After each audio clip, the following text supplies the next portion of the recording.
અત્ર ઉપસ્થિત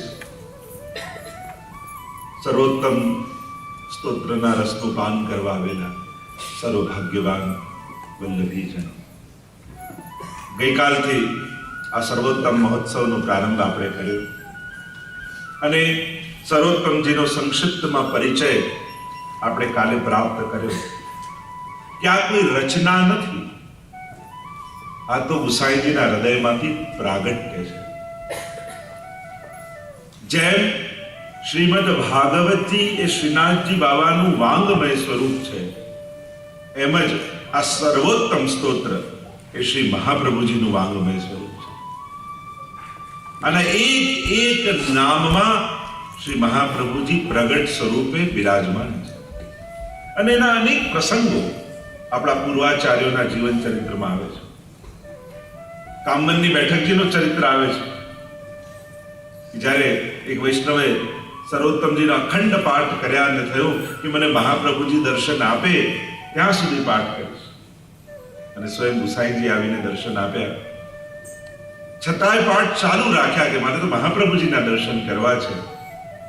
અને સવા મહિના સુધી કર્યા અને મહાપ્રભુજી પ્રગટ થયા અને કહ્યું કે મેં તો સાંભળ્યું છે કે 3 દિવસ કોઈ અખંડ સર્વોત્તમના પાઠ કરે તો એના આપના દર્શન થઈ જાય, પછી મને આટલી વાર કેમ લાગી? ત્યારે મહાપ્રભુજીએ કહ્યું કે 3જા દિવસે હું પોતે ગુસાઈજી સ્વરૂપે તારી સન્મુખ આવી જ ગયો, પણ તે મારા અને ગુસાઈજીના સ્વરૂપમાં ભેદ જાણ્યો એટલે તને વિલંબ થયો. પણ આ સર્વોત્તમ સ્તોત્ર એ વૈષ્ણવની ગાયત્રી છે. સર્વદા સર્વથી અને સર્વત્ર જે ઉત્તમ છે એ શ્રી વલ્લભ છે, અને એમનું ગાન જેમાં કર્યું છે એનું નામ આ સર્વોત્તમ સ્તોત્ર છે. ગઈકાલે જ્યારે આપણે દર્શન કર્યું કે શ્રી મહાપ્રભુજી સ્વયં નિત્ય લીલામાં પધાર્યા અને ત્યારે શ્રી ગુસાઈજીના હૃદયમાં જે તાપ પ્રગટ થયો અને વિપ્રયોગ ધર્મી રૂપે સાક્ષાત શ્રી મહાપ્રભુજી હૃદયમાં પ્રગટ થયા, અને હૃદયમાં પ્રગટેલા શ્રી મહાપ્રભુજી વાણી દ્વારા નિશ્ચિત થયા, અને એ જે શબ્દ રૂપે સ્તોત્ર રચાયું એનું નામ છે આ સર્વોત્તમ સ્તોત્ર. જેમ સાક્ષાત શ્રી યમુનાજીના દર્શન શ્રી મહાપ્રભુજીએ ઠકરાણી ત્રીજના દિવસે કર્યા અને હૃદયમાં પ્રગટેલા એ યમુનાજી શબ્દ રૂપે પ્રગટ થયા, એને આપણે યમુનાષ્ટક કહીએ છીએ. જો આપણે ત્યાં આચાર્યોની વાણી એ સ્વરૂપાત્મક માની છે. સ્વરૂપાત્મક એટલે કે એ એક એક અક્ષરમાં જેના માટે ગવાયું છે એ પોતે વિરાજમાન છે. અને એટલા માટે અત્યારના સમયમાં શ્રી મહાપ્રભુજીની કૃપાનો અનુભવ કરવો હોય તો શ્રેષ્ઠમાં શ્રેષ્ઠ કોઈ સ્તોત્ર હોય તો એ વૈષ્ણવ માટે સર્વોત્તમ સ્તોત્ર છે. અને એટલા માટે નિત્ય વૈષ્ણવે એનો પાઠ કરવો જોઈએ.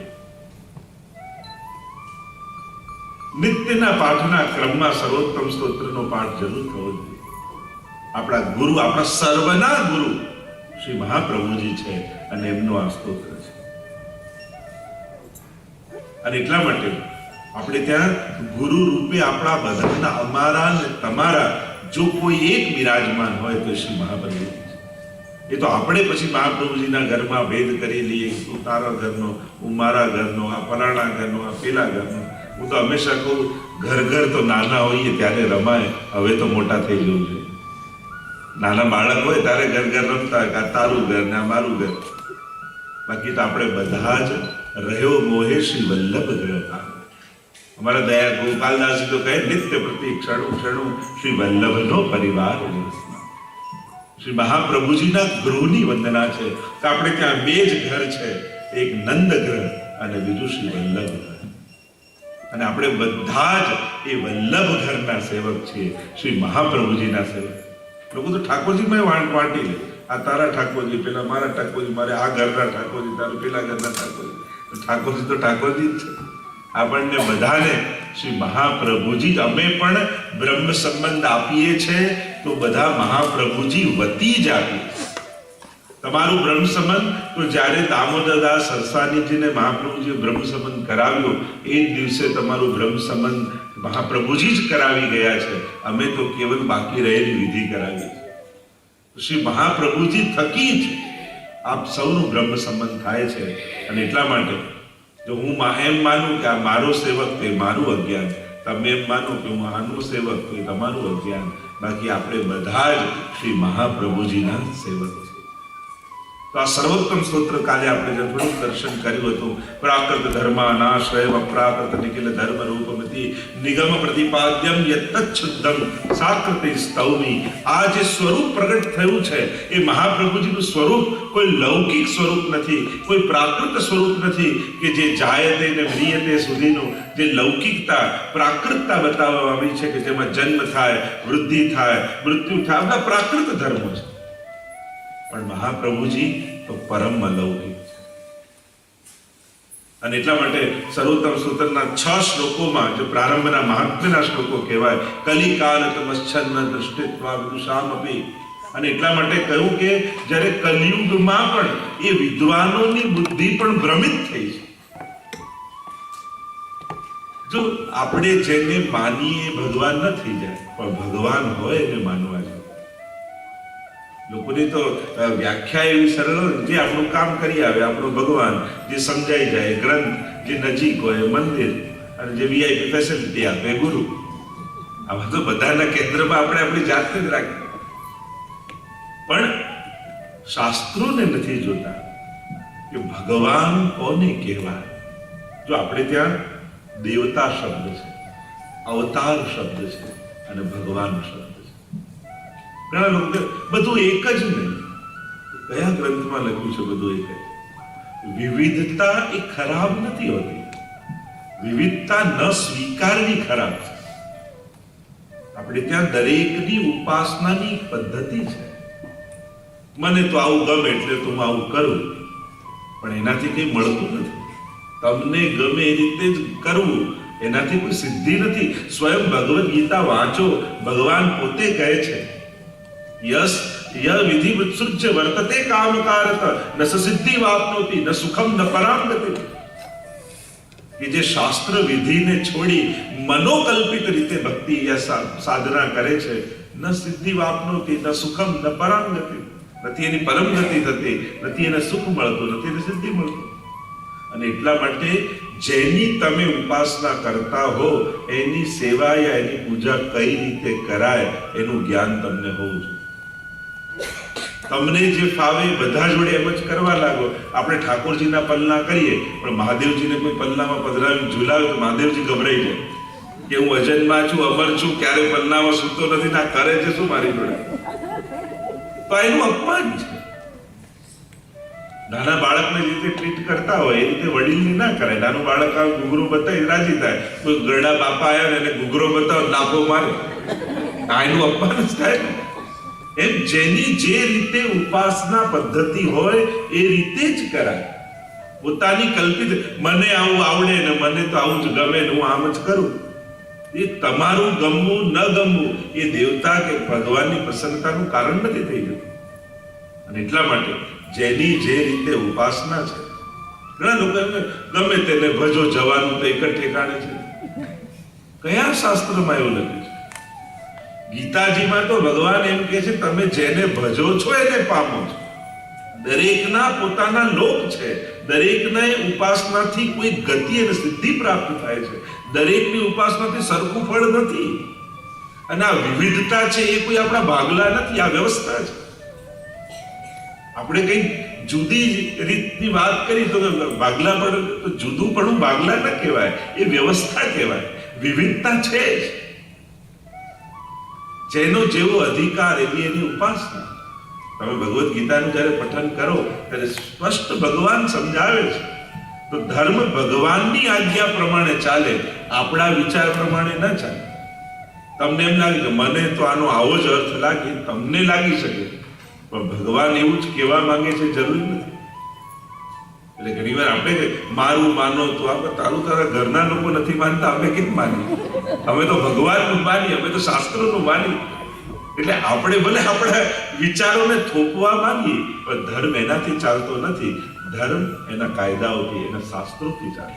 ભગવાન પણ સ્પષ્ટ કહે છે તસ્માત શાસ્ત્રમ પ્રમાણમ તે કાર્ય કાર્ય વ્યવસ્થિતો.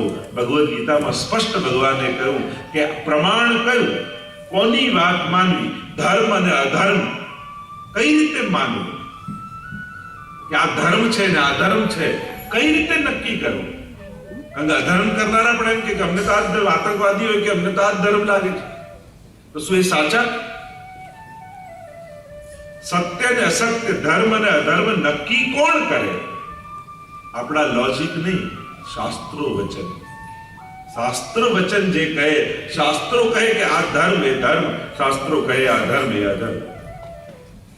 અને એટલા માટે એટલે કલિકાલતમ અશ્ચન્ન દ્રષ્ટિત્વા વિદુષામપી સંપ્રત્યય વિષયસ્તસ્ય મહાત્મન સમભૂત ભુવિ. કલિયુગમાં મોટા મોટા બુદ્ધિમાનોની મતિ પણ ભ્રમિત થઈ ગઈ.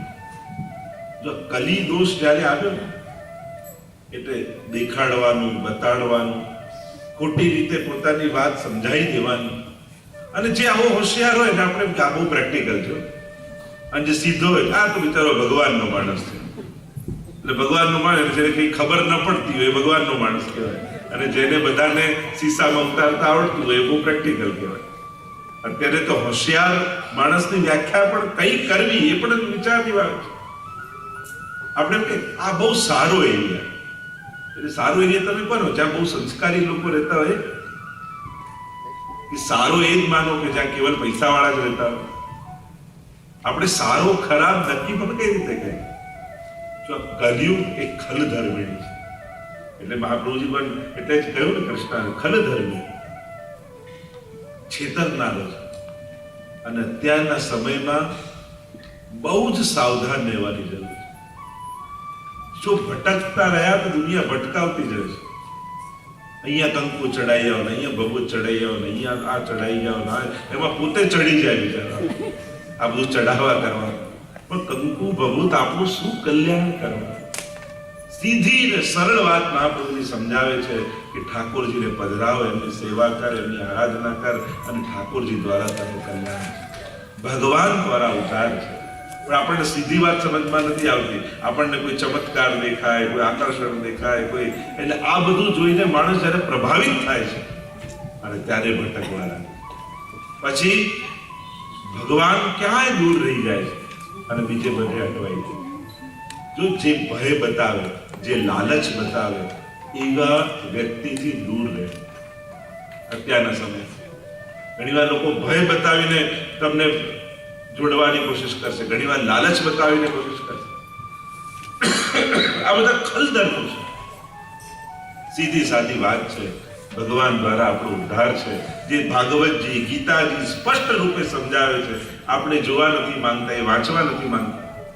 ઘણીવાર લોકોને આમ અઘરું અઘરું બતાવીએ તો મજા આવે. એમ કે આ શ્રી કૃષ્ણ શર્મા તો બધાને આવડે, કોઈ આમ જોરદાર મંત્ર આપો, રીટ ને હુટ ને ફટ ને આવા અવાજ આવતા હોય તો લોકોને લાગે આ કામ કરશે. શ્રી કૃષ્ણ શરણમાં તો એટલે લોકોને અઘરું ને વિચિત્ર ગમવા લાગ્યું. સીધું ને સરળ, જેનાથી સીધા ભગવાન જોડે વાત થાય, સીધા ભગવાન જોડે બેસાય, એમાં રસ નથી. પણ ક્યાંક ફેરવી ફેરવી લઈ જાય તેમ લાગે ક્યાંક પહોંચે. તો સીધી સરળ વાત છે. કૃષ્ણ સેવા સદા કાર્ય માનસી સા પરામતા, જે મહાપ્રભુજીની વચનો છે. અને વલ્લભના વચનો પર શ્રદ્ધા રાખીને જે જીવ ચાલે. અને એક વાત યાદ રાખો, તમે વૈષ્ણવ છો એટલે ઠાકોરજી તમારો હાથ છોડવા નથી માંગતા. અને તમે વૈષ્ણવ છો એમાં કોઈ અકસ્માત નથી, આ પ્રભુની વ્યવસ્થા છે. તમે કોઈ પણ દેશમાં, કોઈ પણ કુળમાં, કોઈ પણ યોનિમાં જન્મ્યા હોત, તમે વૈષ્ણવ જ થાત. કારણ કે તમે દૈવી જીવ છો અને ઠાકોરજીએ તમને એમની વૈષ્ણવતા માટે સિલેક્ટ કર્યા.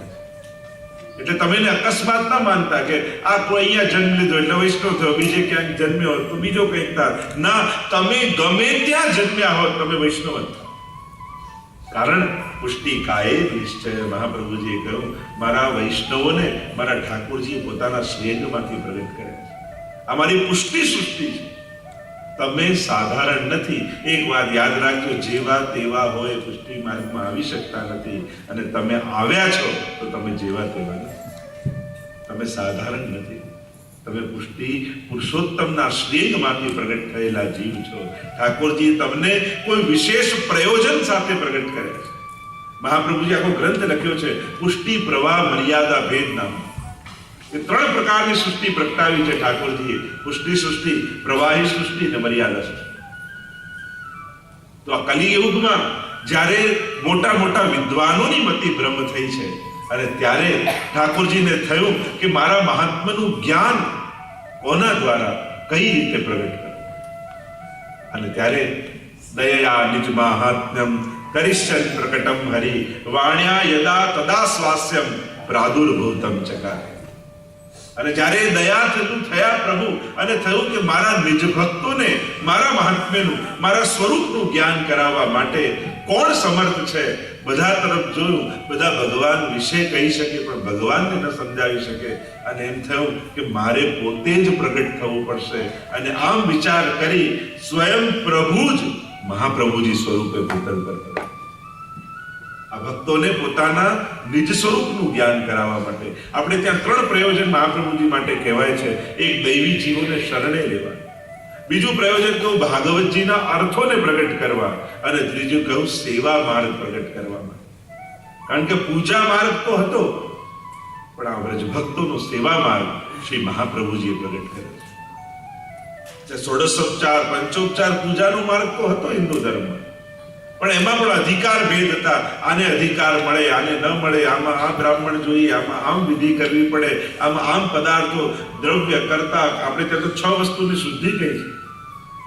દેશ, કાલ, દ્રવ્ય, કર્તા, કર્મ અને મંત્ર. આ 6 વસ્તુ શુદ્ધ થાય તો પછી કર્મ માર્ગ, આ પૂજનનો માર્ગ, પૂજાદિનો યજ્ઞનો માર્ગ સિદ્ધ થાય. પણ આ બધાની શુદ્ધિ રહી નથી. મહાપ્રભુજી સેવા માર્ગ પ્રગટ. અને સેવા માર્ગ એટલે આ મંદિરોમાં બંધાયેલો ઠાકોરજી ત્યાંથી નીકળીને તમારો થઈ જાય. આ મોટા મોટા દેવતાઓને પણ જે નિકુંજમાં વિરાજેલા પ્રભુ સ્વપ્નમાં પણ દર્શન નથી આપતા, એ પ્રભુ તમારા ખોળામાં આવીને રોજ શૃંગાર ધારણ કરે. એવો સરળ માર્ગ, એવો સહજ માર્ગ એ પુષ્ટિ માર્ગ. આ તો આપણે વિચારીને ખોટા અર્થો કરીને આ બધું અઘરું, આ બધું ન આવડે, આ બધું તમને ખબર ન પડે. આમ વડીલો પેલા જમાનામાં શું કરતા, જવાબ ના હોય એટલે કે તને ખબર ના પડે, આ બધું તું હમણાં ના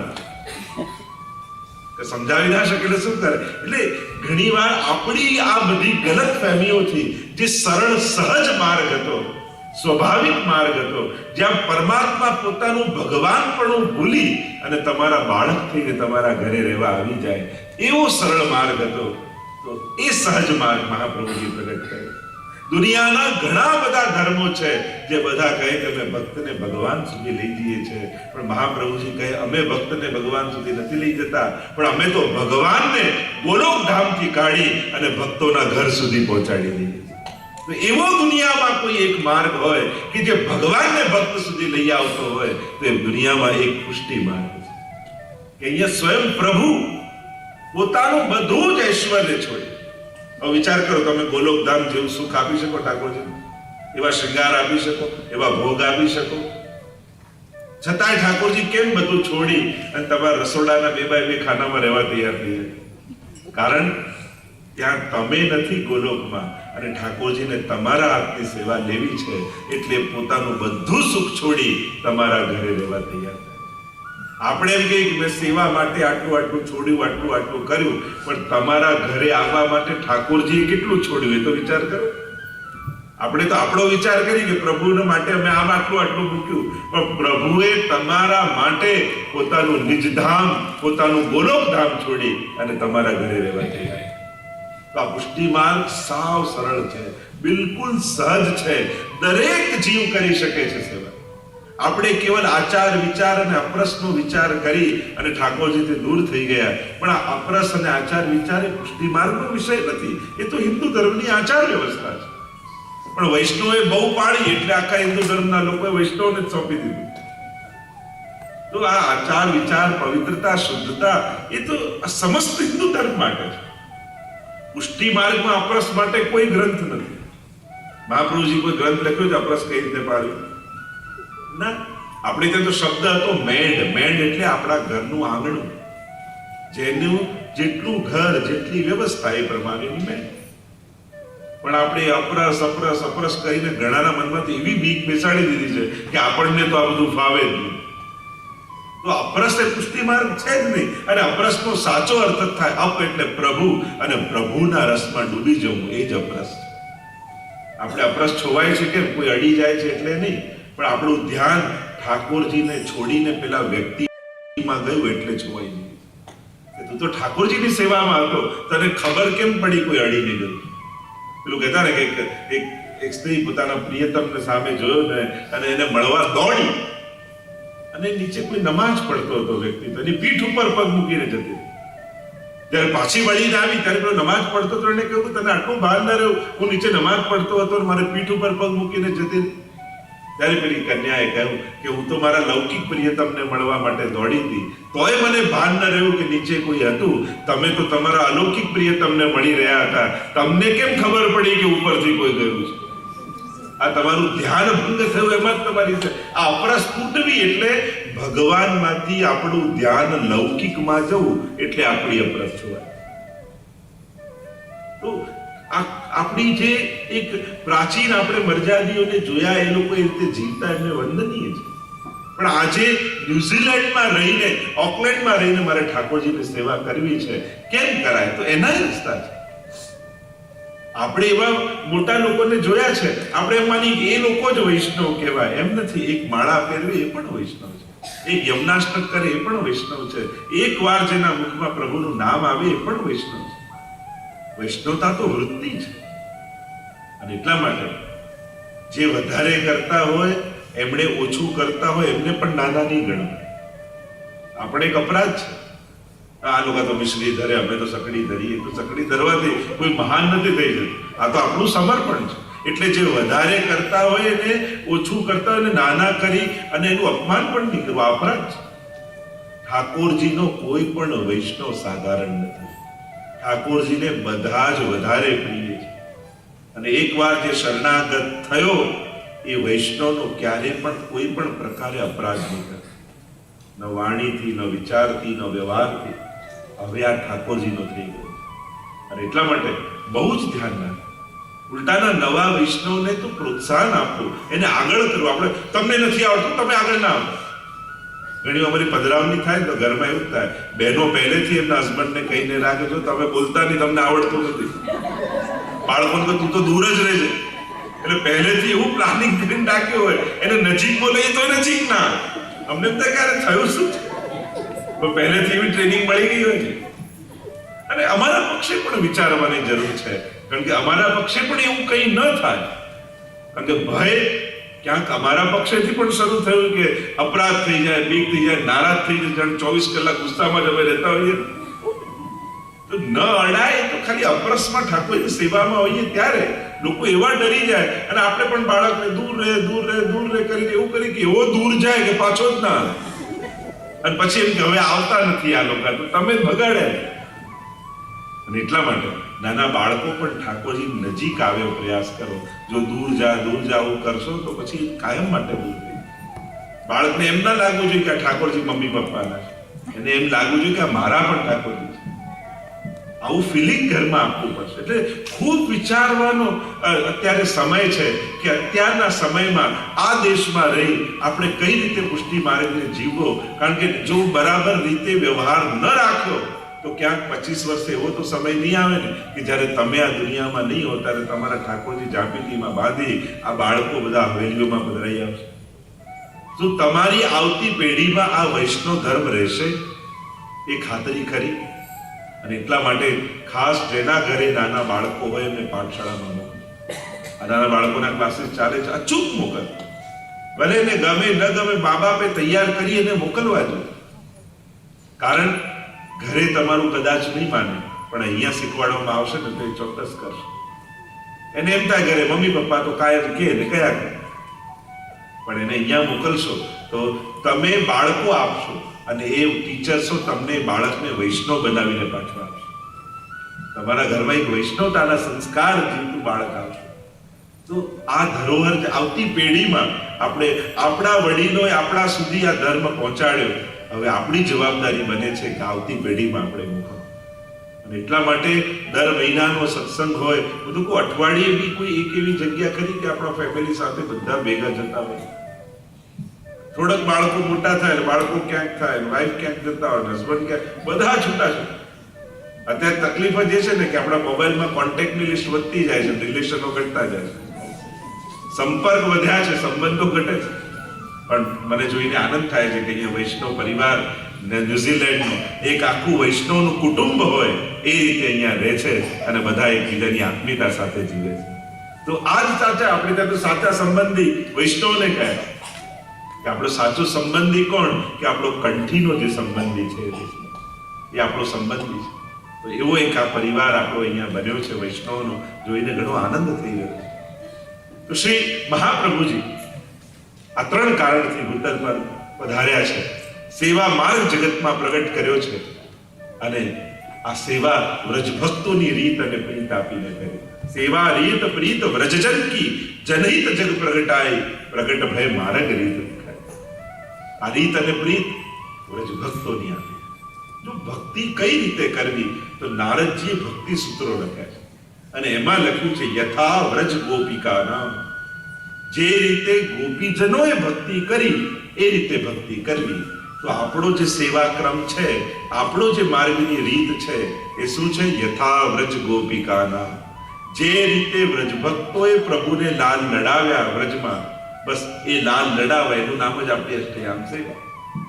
જે યશોદાજી ઠાકોરને જગાવે તો એ મંગળા, શ્રૃંગાર કરે શ્રૃંગાર, છાક બાંધીને આરોગ્ય ઠાકોર વ્રજમાં વનમાં જઈને આરોગ્ય ઈચ્છા રાજભોગ ઓડી જાય અનવસર, પાછા વ્રજભક્તો શંખનાદ કરીને જગાવે ઉત્થાપન, ફરી ઠાકોરજી ગાયોને લઈને પાછા નંદાલય તરફ આવે, સંધ્યા આરતી ભોગ સંધ્યા, અને પ્રભુ પાછા શયન ભોગ આરોગ્ય અને શયનના દર્શન વ્રજભક્તો કરે શયન અને પ્રભુ ઓડી જાય.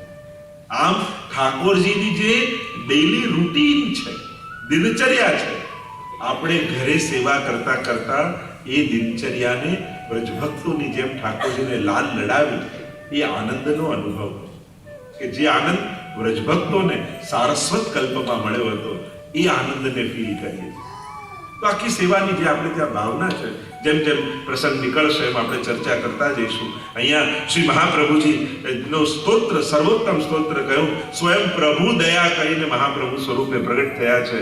તો ઋષિ રગ્નિ કુમારસ્તુ નામનામ છંદો જગત્યસો શ્રી કૃષ્ણાસ્યમ દેવતા છે બીજમ કારુણિક પ્રભુ.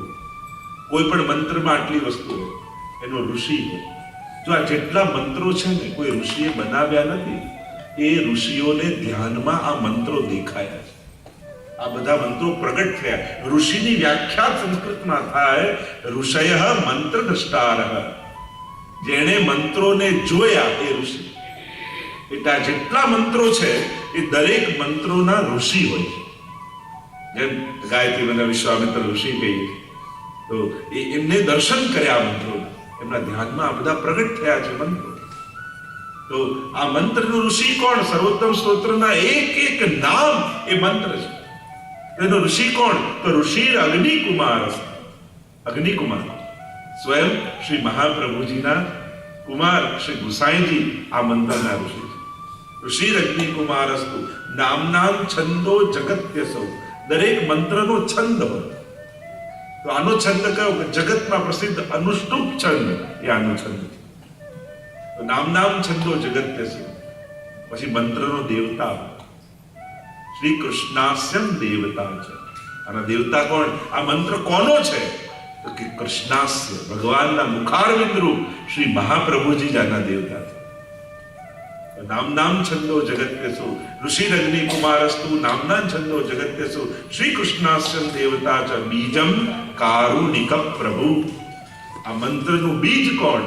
તો કે કારુણિક પ્રભુ, એ કૃપાલુ પ્રભુ શ્રી કૃષ્ણ, એ જ આના બીજ. દરેક મંત્ર જ્યારે પણ આપણે કરતા હોઈએ તો એના ઋષિ, છંદ, મંત્ર અને દેવતા, આ બીજ, આટલી વસ્તુનું જ્ઞાન આપણને હોવું જોઈએ.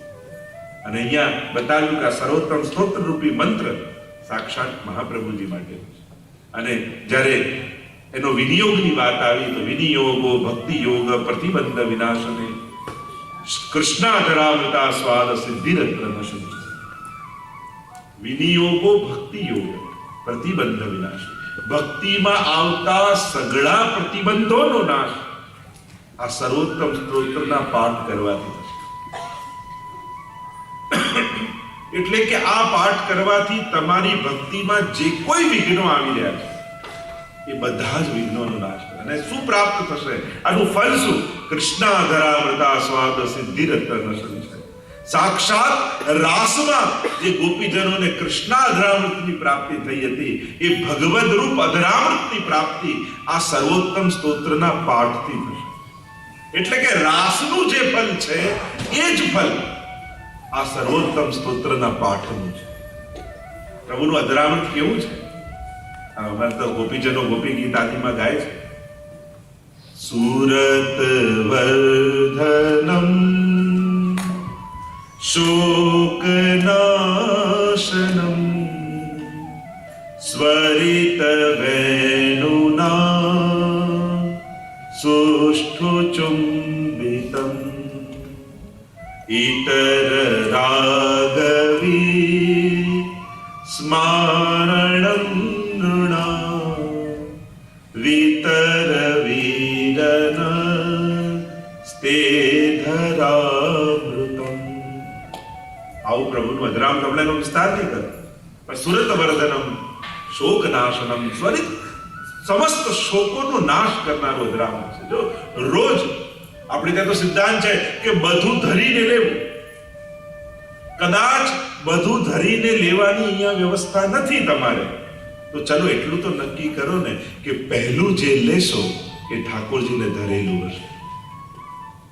બધું ધરીને લેવાનો સિદ્ધાંત છે, પણ બધું ધરીને ન લઈ શકો તો આટલો નિયમ તો લો કે આ મુખમાં પહેલું જે મૂકીશ એ ઠાકોરજીની ધરેલી મિશ્રી હશે, યા ઠાકોરજીને ધરેલું પ્રસાદી કંઈ હશે.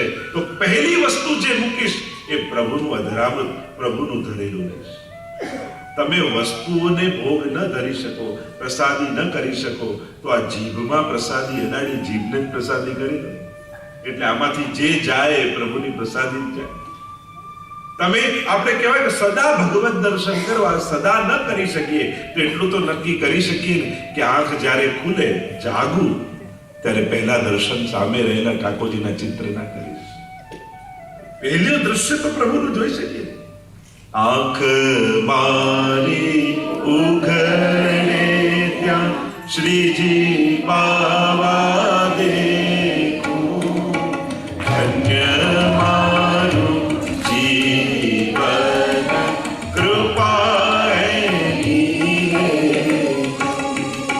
આંખ મારી ઉઘડે ત્યાં શ્રીજી પાવા દેખું, ધન્ય મારું જીવન કૃપાએની. આંખ ઉઘડે ને પહેલા ઠાકોરજી દેખાય. આ જીભ કઈ બોલે તો પહેલું ભગવત નામ નીકળે એવો આગ્રહ રાખો. આખો દિવસ ન કરી શકો તો વાંધો નહીં, પણ શરૂઆત તો કરી શકો ને આનંદ. તો આટલો આગ્રહ પણ રાખીએ તોય આપણો ભગવત સંબંધ બન્યો. મૂળ વાચા ઇન્દ્રિયોનો ભગવત સંબંધ કરવો. અક્ષણવતામ ફલ ઇદમ ન પરમ વિદામ સખ્ય પશુનનો નિવેશયતોર વૈશ્ય વક્તમ વ્રજેશ સુતયોરનુ વેણુ દુષ્ટમ યૈર્વા નિપિતમનુ રક્ત કટાક્ષ મોક્ષમ.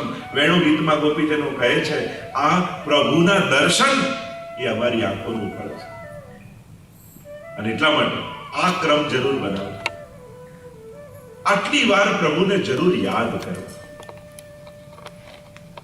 સૌથી પહેલા જાગો. અને આમાં જો કોઈને સંસ્કૃત આવડે, ગાતા આવડે, ન આવડે, કોઈ જરૂર નથી. આટલો આગ્રહ આજે સત્સંગમાં બેઠા છો તો આ નિયમ બનાવો કે આટલી વાર ઠાકોરજીને જરૂર યાદ. એક જ્યારે આપણે જાગીએ ત્યારે 3 વાર મનમાં શ્રી કૃષ્ણ શરણમ મમ બોલો, પ્રભુને યાદ. અને જાગવું પણ એક નવું જીવન. આપણા જીવનની શરૂઆત થઈ રહી છે અને ત્યારે પ્રભુને યાદ કરી. આપણે ત્યાં તો કહ્યું છે સુખાવસાને ઇદમેવ સારમ, દુઃખાવસાને ઇદમેવ પ્રિયમ, દેહાવસાને ઇદમેવ જાપ્યમ, ગોવિંદ નામો સુખ આવે દુઃખ આવે પ્રભુને યાદ. સુખાવસાને ઇદમેવ સારમ. મેં પહેલા જ કહ્યું તમે કોઈની મદદ કરી શકો છો, તમે કોઈને સુખી નથી કરી શકતા. સુખ તો કેવલ પરમાત્મા જ આપી શકે. આપણે પુરુષાર્થ કરીએ, મહેનત કરી શકીએ. તમે ગમે તેટલો સારો પતંગ લાવો, દોરી લાવો, પણ પવન ન હોય ને તો હાથ દુખી જાય, પતંગ ચડે નહીં. આ પવન છે ને ભગવાનની કૃપા છે. અને સારો પવન હોય ને તો આપણા જેવા ફાટેલા પતંગો ચડી જતા. મૂળ વાત છે, ભગવત કૃપા મળે ને તો પુરુષાર્થો ખીલી જતા હોય છે. નહીં તો એ જ પુરુષાર્થ નબળો બની, નિસ્તેજ બની, અપંગ બની જાય. પુરુષાર્થ માણસ પુરુષાર્થથી કંટાળી જાય. ક્યાં સુધી મહેનત કરવા? સુખાવસાને ધમેવ સારમ. જીવનમાં જ્યારે પણ સુખ મળે તો એને ઠાકોરજીનો પ્રસાદ મળે, ઠાકોરજીની કૃપા થકી. આપણે વૈષ્ણવને તો કશાનો વિરોધ નથી. જો ભક્ત બનવું એટલે દુઃખી જ રહેવું એવું કોણે કહ્યું? ઘણી વાર એમ માનીએ કે જે દુઃખી હોય, નિષ્કંચન હોય એ જ ભક્ત સારા. ના, ભાગવતજીમાં તો બધા રાજાઓની જ કથા છે. એટલે વૈષ્ણવ તો સર્વ પ્રકારે સુખી થવો જોઈએ, સંપન્ન હોવો જોઈએ. સુખાવસાને ઇદમેવ સારમ, દુખાવસાને ઇદમેવ અગ્નિ. અને દુઃખના અંતમાં એને જાણવા એવું છે. જો આપણે ભગવાનને માનવાની બહુ મહેનત કરીએ છીએ, પણ જાણવાનો પ્રયાસ નથી કરતા. અને જ્યાં સુધી પ્રભુને જાણશો નહીં તો જીવનની કોઈ પણ ઘટના એના માટે અભાવ લાવી જશે. કારણ કે ભગવાનને સમજ્યા નહીં. એને જોવા માટે બહુ મહેનત કરીએ, 2 કલાક લાઈનોમાં દર્શનમાં ઇન્ડિયા જઈને ઊભા રહીએ, પણ એને જાણવાનો ક્યારે પ્રયાસ નથી કરતા. એને સમજો, એ કઈ રીતે લીલા કરે છે, એ કઈ રીતે આ વિશ્વને ચલાવે છે, એ કેવો છે. જે દિવસે એને જાણી જશો પછી જીવનની દરેક ઘટનાઓ ઘટના નહીં લાગે, એની લીલા લાગે. ઘટનાઓ સુખ અને દુઃખ આપતી હોય છે, અને લીલા રૂપે જીવનને જોઈએ તો સદાય આનંદ બન્યો રહે. તથૈવ તસ્ય લીલેતિ મત્વા ચિંતામૃતમ તજે. જે મહાપ્રભુજીના શબ્દોમાં કહું, આ બધી એની લીલા છે. જ્યારે આવું દેખાશે તો બધી ચિંતાઓ સમાપ્ત થઈ જશે. અને એટલા માટે દુઃખના, એટલે કુંતાજી પણ એમની સ્તુતિ કરતા ભાગવતજીમાં વિપદા સંતુના શશ્વત તત્ર તત્ર જગદગુરો ભવતો દર્શનમ યત્સ્યાદ અપુનર્ભવ દર્શનમ. પ્રભુ, મારા જીવનના ડગલે ને પગલે મારા જીવનનો માર્ગ વિપત્તિઓથી ભરી. ઠાકોરજી પણ આવું કેમ? વિપત્તિ શા માટે જોઈએ છે? ત્યારે કુંતાજી કહે કે આ સંસારને છોડવાની તાકાત અમારામાં નથી. અને આ સુખ આવે ને ત્યારે સંસાર વધી જતો. દૂર દૂરના સગાઓ આવીને કે અમારે તો બહુ નજીક, અમારે તો સીધા સગા. સંસાર વધી જાય છે, પણ પ્રભુ વિપત્તિ આપો એટલે સંસાર મારે છોડવો ન પડે. મને દુખી જુએ એટલે સંસાર જ મને છોડીને જતો રહે. એટલે મારામાં તો છોડવાની તાકાત નથી સંસારને, પણ સંસાર જ મને છોડી દે તો આપનું ભજન કરીશ. દુઃખાવસાને ઇદમેવ અગ્નેયમ અને દેહાવસાને ઇદમેવ જાત્યા.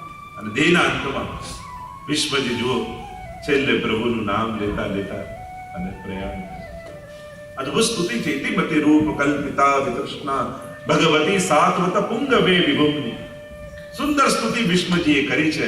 ભગવાનના દર્શનની રાહ જુએ છે. અને આ વાત નિશ્ચિત છે, ચોક્કસ પ્રભુ એને દર્શન આપે. જે ભગવાનની રાહ જુએ, ભગવાન એના માટે જરૂર આવે. પણ એ શરતે રાહ નહીં જોવી કે મેં જેવો વિચાર્યો છે એવો જ ભગવાન થઈને આવે છે. આપણને ભગવાન મળતા નથી એવું નથી, પણ આપણે ભગવાનને ઓળખી નથી શકતા, બસ એટલી તકલીફ. કારણ કે આપણને તો ભગવાન આવે એટલે આમ લાઈટ થાય, ધુમાડો થાય, બેકગ્રાઉન્ડ ફ્લિપની મ્યુઝિક વાગે અને પછી પીતાંબર ને મુગટ પહેરી પ્રગટ થાય ત્યારે લાગે ભગવાન આવ્યા. કારણ કે આપણે ટીવીમાં જોઈ એવું થઈ ગયું. પણ એ તો સદાય તમારા સત્સંગમાં જોજો, સત્સંગ કરતા કરતા કોઈની આંખો ભીજાઈ હોય, તમને એમાં શ્રીનાથજી બાબા નથી દેખાતા? એ ભીની આંખોમાં જે વૈષ્ણવની સેવા માટે આમ તેમ દોડતો હોય, એ ભાગતા પગોમાં તમને ઠાકોરજી નથી દેખાતા? તમારી થાળીમાં કોઈ કોળીઓ પીરસતો હોય, એ ઉઠેલા હાથમાં તમને શ્રીનાથજીનો હાથ નથી દેખાતો? કોઈ મધુર સ્વરમાં કીર્તન ગાતું હોય તો એની જીવા પર બેસેલા ઠાકોરજી તમને નથી દેખાતા? જોવાની તૈયારી જોઈએ. એ તો પ્રતિપલ મંડલ બદ્ધ વિરાજત ગિરધર, એ તો સત્સંગમાં હોય છે જ. નામ વસામિ વૈકુંઠે યોગી નામ હૃદયેન ચ મદભક્તા યત્ર ગાયંતી તત્ર તિષ્ઠામિ નારદ. જ્યાં મારા ભક્તો મારા ગુણગાન કરે ત્યાં હું હોઉં છું. પણ તમારી ફ્રેમ લઈને ન બેસતા કે આમાં જ ફોટો આવો. એક ભક્ત હતા અને ત્યાં ગુરુની પધરામણી થઈ. જ્યારે દીક્ષા લીધી ને ચિત્ર આપ્યું છે ગુરુ, અને પાછા આટલા વર્ષો પછી ઘરે પધરામણી કરી તો જોયું ભગવાનના મંદિરમાં લાવે ત્યાં એક નાનકડું ફ્રેમમાં ફોટો પડ્યો હતો ને એક નાકનો ફોટો હતો. ગુરુએ પૂછ્યું કે આટલી નાની ફ્રેમમાં નાકનો કોનો ફોટો? તો કે આપનો જ ફોટો છે. તો કે મેં તો આપેલા આમાં તો મોટા ફોટા હતો કે આવો નાનો કેમ? કે તમારી ફ્રેમ નાની હતી ને એટલે કાપીને કર્યો તો આટલું જ. તો ફ્રેમ પ્રમાણે ફોટા ન કપાય, ફોટા પ્રમાણે ફ્રેમ લાવે. આપણે બધા ભગવાનને આપણી ફ્રેમમાં જે બાંધવાનો પ્રયાસ કરીએ છીએ એમાં જ સામે આવેલો પણ આપણને ઓળખાતો નથી. એ કેટલી વાર આપણી સામે વૈષ્ણવના હૃદયમાં બિરાજી, ક્યારેક એની વાણીમાં બિરાજી, એ કેટલી વાર સામે આવતો હોય છે. આપણે એને તૈયાર નથી થતા કે હા હમણાં આની અંદર ભગવાન છે. જો ઘણીવાર કોઈના મુખે બોલતો પણ હોય છે, આપણી અંદર સમજદારી જોઈએ. હમણાં વ્યક્તિ નથી બોલ્યા, આની અંદર ઠાકોરજી મને કોઈ ઈશારો કર્યો, પ્રભુએ મને કંઈક સંકેત કર્યો છે. એ સમજદારી આપણી હોવી જોઈએ કે એક ક્ષણે સામે આવેલા ઠાકોરજીને ઓળખી દે. પણ જ્યારે આપણી એ શરત નથી, કારણ કે ઠાકોરજીની એક બહુ ખરાબ આદત છે.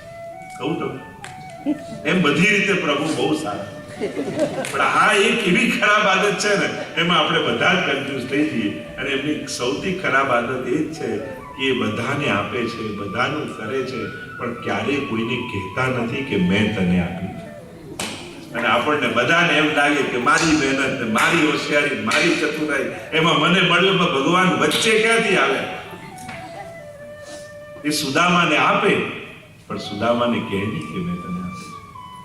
ઘણા ભગવાન હોય તો દેખાય નહીં, અને થોડું કરીને બધે આગળ આગળ દેખાય માણસ, અને બધું કર્યા પછી જે ક્યાંય ન દેખાય એ તો ભગવાન છે. એને દેખાવાની ને કહેવાની આદત જ નથી. આ માણસનો સ્વભાવ છે કે થોડું કરીને વધારે કહેવું, બધે આગળ દેખાવ. ભગવાન બધું જ કરે. સુદામાને કુબેરનો વૈભવ આપે, પણ સુદામાને પોતે એકે વાર ન કહે કે મેં તને આપ્યું છે. પૂછું રાણી હોય કે પ્રભુ આને કહી દીધું હોત તો રસ્તો જલ્દી કપાઈ જાય. પ્રભુ કહે કે જો માંગનારો માંગી ન શકતો હોય તો હું આપનારો કેમ એને કહી દઉં કે મેં તને આપ્યું છે. પણ રાણીઓને પ્રભુ કહે છે કે હું ક્યારે કોઈને પણ યાદ અપાવીને એને નાનું નથી કરતો. જીવને હંમેશા એમ જ લાગે કે મારી હોશિયારી, મારો પુરુષાર્થ અને મને મળ્યું, પણ ભૂલી જાય છે કે આ અંદર પરમાત્મા ન બિરાજ્યો હોત તો મળેલું તું મેળવી ન શક્યો. આ જેટલું મેળવીએ છે એમાં વેલ્યુ કોની છે? ઉપકાર કોનો માનવો? આપણે $10 કોઈ આપણને આપે અને 10 વાર થેન્ક યુ કહી દઈએ, પણ જેણે જીવન આપ્યું એને ક્યારે આભાર ન માનવો? મોંઘામાં મોંઘું ટીવી લાવીને મૂકો, પણ ભગવાન આંખો જ લઈ લે તો એની વેલ્યુ કરી. તો ઉપકાર તો એનો છે જેણે આંખો આપી, ઉપકાર એનો નથી જે ટીવી આપી ગયો. તમે ગમે તેટલી મોંઘી કાર લાવો, પણ હાથ પગ જ ન હોય તો તમે શું કરી લેવાનું? સાચો ઉપકારી તો પરમાત્મા જ છે. આ જીવનમાં જે કાંઈ વસ્તુઓ મળે ઉપકાર નથી. આ વસ્તુઓનો આનંદ જેનાથી લઈ શકો એ જેણે આપ્યું એ સાચો ઉપકારી છે. આપણે ત્યાં તો દરેકના ઉપકારોને યાદ કરવામાં આવે છે. આપણે કોઈની ફરજ નથી ગણાવતા. નાનપણમાં કોઈ શિક્ષકે ભણાવ્યું એનો ઉપકાર યાદ. આપણે એમ નથી કહેતા એનું કામ હતું ને એમની જોબ હતી. આપણે તો યાદ રાખીએ કે એમણે મારા જીવનનું ઘડતર. માતા પિતાએ જન્મ આપ્યો અને મોટા કરે, આપણે તો એની ફરજ હતી ના. આપણે એનો ઉપકાર માનીએ છીએ કે મારા માતા પિતાનો મારા પર ઉપકાર. અને કદાચ અત્યારે મોટા થઈને એમ કહીએ કે આપણે વાત ન માનીએ, આમ ન માનીએ. જો મા બાપે આ નાનપણમાં જ આપણી વાત ન માની, ત્યારે મોટા થઈને તો કહીએ કે મારી લાઈફ છે, મારી રીતે જીવીશ, હું શું કરવા કોઈના કહેવાનું કરું. જો આ જ વાત મા બાપે નાનપણમાં આપણને કીધી હોત કે મારી લાઈફ છે અને તારી લાઈફ છે, તારે જે કરવું કર, ને આપણને સ્કૂલે નતું જવું, જો ના મોકલ્યા હોત તો મોટા થઈને કહેવાનો અધિકાર રહે. આપણું ન માન્યું તો આપણું કલ્યાણ થયું. આપણને સ્કૂલે નતું જવું નાનપણમાં, તો ઉચકી મૂકી આવ્યા. કારણ જો તમારું માન્યું હોય તો આજે તમે એ સંજોગોમાં ના આવ્યા હોત કે કહી શકે કે મારી લાઈફ છે, હું મારી રીતે જીવીશ. આપણે ત્યાં તો બધા એકબીજાથી જોડાયેલા છે. કોઈ એક વ્યક્તિ એમ કે મારી લાઈફ હું ખતમ કરી દઉં, પણ તું એકલો નથી, તું કોઈનો દીકરો છું, કોઈનો પતિ છું, કોઈનો ભાઈ છું. આ બધાને મારવાનો તને રાઈટ નથી. તું એમ કે હું મારી જાતને ખતમ કરી દઉં, પણ તું એકલો નથી, તું ઘણા બધા સંબંધોને જીવે છે. કોઈ 15 માળનું બિલ્ડિંગ હોય ને 10મા માળે તમારો ફ્લેટ હોય ને, કે મારો ફ્લેટ છે, મારે સળગાવી દો, તો ઉપરવાળાએ બૂમ પાડે, નીચેવાળાએ પડે કે તું તો જઈશ, અમને ભેગો લેતો જઈશ. આવું થાય ને. એમ આપણે એકલા નથી. આપણી સંસ્કૃતિમાં તમે કોઈના દીકરા છો, કોઈના ભાઈ છો, કોઈના પતિ છો, કોઈના મિત્ર છો, કેટલા સંબંધોને જીવો છો, અને એ બધાને સમાપ્ત કરવાનો તમારો અધિકાર. તમારા જીવનમાં જેને જેને ઘડ્યું છે તમારું જીવન, એ દરેકનો ઉપકાર આપણે યાદ રાખીએ. આપણે ત્યાં કોઈને એની ફરજો યાદ અપાવવાની વૃત્તિ નથી. આપણે ત્યાં તો એનો ઉપકાર માનવામાં આવે. તો વિચાર કરો, બધાના ઉપકાર આપણે યાદ રાખીએ, પણ જેણે આ જીવન આપ્યું એ ભગવાનને ભૂલી જવું. બીજું કઈ ન કરો તો આટલું તો કરો. 1 મિનિટ આવી ઠાકોરજી સામે એટલું તો કહી દો કે થેન્ક યુ વેરી મચ. તે મને આ જીવન આપ્યું, તે મને આટલી બધી સુવિધાઓ આપી, તે મને આટલી સગવડતાઓ. ઠાકોરજી ક્યાંથી ક્યાં આપણને, ક્યાં તમે 20, 25, 30 વર્ષ પહેલાનું તમારું જીવન વિચાર કરો કે ભારતમાં કોઈ ગામમાં રહેતા, આજે ઠાકોરજી અહીંયા લાવ્યા, બધી સુવિધા, અનુકૂળતા, બધું કર્યું. શું આ બધું કરવામાં તમને ભગવાનનો હાથ દેખાય છે? એનો ઉપકાર લાગે છે? સદાય ઉપકાર યાદ રાખજો. આ એની કૃપા થકી જ આજે આપણે એવા સંજોગોમાં પહોંચ્યા છે કે આ બધું અનુકૂળ થયું. તો બધું અનુકૂળ થયું તો એના માટે રોજ ઠાકોરજીનો આભાર માનો કે પ્રભુ તારો ખૂબ આભાર છે. ઉપકાર તમારા ભારે રે ઓ શ્રીજી બાબા, હું તો વિનવું વારે વારે રે ઓ શ્રી બાબા. ઠાકોરજીના કેટલા ઉપકાર. પણ બસ એ આપણને કહેતો નથી ને યાદ અપાવતો નથી, એટલે આપણને એમ લાગ્યું કે ભગવાન ક્યાં વચ્યા. તો શ્રી મહાપ્રભુજી ઠાકોરજીની કૃપા આપણા પર છે. તો જે વાત કરી રહ્યા હતા, કૃષ્ણાધરામૃતા સ્વાદ સિદ્ધિરત્ર ન સંશય, તો એ અધરામૃતનો આનંદ આ સર્વોત્તમ સ્તોત્રમાં સાક્ષાત પ્રભુનું અધરામૃત વિરાજમાન છે. અને ગોપી ગીતમાં જે ગોપીજનો ગાય છે એ અધરામૃતનો આનંદનું દાન આ સર્વોત્તમ સ્તોત્રના પાઠ માત્ર તૂટી જાય છે. કારણ કે મહાપ્રભુજી એ સાક્ષાત વેણુ રૂપ છે, એની સુધારું છે. એની તો ઘણી ગહન ચર્ચાઓ છે. આપણે ત્યાં મહાપ્રભુના અનેક સ્વરૂપોની શાસ્ત્રોક્ત અને સૈદ્ધાંતિક ચર્ચાઓ તો એની ભાવાત્મક પણ ઘણી ચર્ચાઓ છે કે મહાપ્રભુજીની આદિ દૈવિક સ્વરૂપ શું છે. આપણે ત્યાં 2 પ્રકારની સૃષ્ટિ માનવામાં આવે છે કે જ્યારે ઠાકોરજીએ ગોપીજનોને બોલાવવા માટે વેણુનાદ કર્યો અને નાદ સાંભળીને જે વ્રજભક્તો આવ્યા એને કહેવાય નાદ સૃષ્ટિ. એ છે આ વૈષ્ણવી સૃષ્ટિ. અને બીજું આપણે ત્યાં ઠાકોર જ્યારે વેણુનાદ કરતા અને એમના અધરામૃતના બિંદુ સર્યા અને સ્વામીજીએ ઝીલી લીધા, એ છે બિંદુ સૃષ્ટિ. એ આપણો વલ્લભપુર માનવામાં. તો 2 પ્રકારની સૃષ્ટિ પુષ્ટિ સૃષ્ટિમાં માનવામાં આવી. એક બિંદુ સૃષ્ટિ, બીજું નાદ સૃષ્ટિ. અને કહ્યું કે સાક્ષાત કૃષ્ણાધરામૃતનું પ્રાપ્ત થશે એમ કહી અને જ્યાં 108 નામનો પ્રારંભ કર્યો અને પહેલું જ નામ કહ્યું આનંદાય નમઃ. બધા બોલશે આનંદાય નમઃ, આનંદાય નમઃ, શ્રી વલ્લભાધીશ કી. પહેલું જ નામ ગુસાઈજીના મુખમાંથી મહાપ્રભુજી માટે પ્રગટ થયું આનંદાય નમઃ. જો આ 3 નામ મેં ગઈકાલે કહ્યું તો મુખ્ય છે.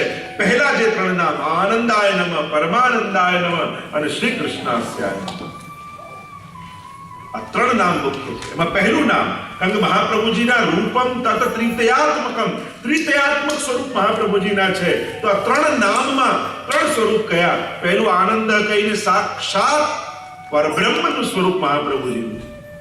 બીજું પરમાનંદાય કહીને સ્વામીજીનું સ્વરૂપ મહાપ્રભુજીનું છે.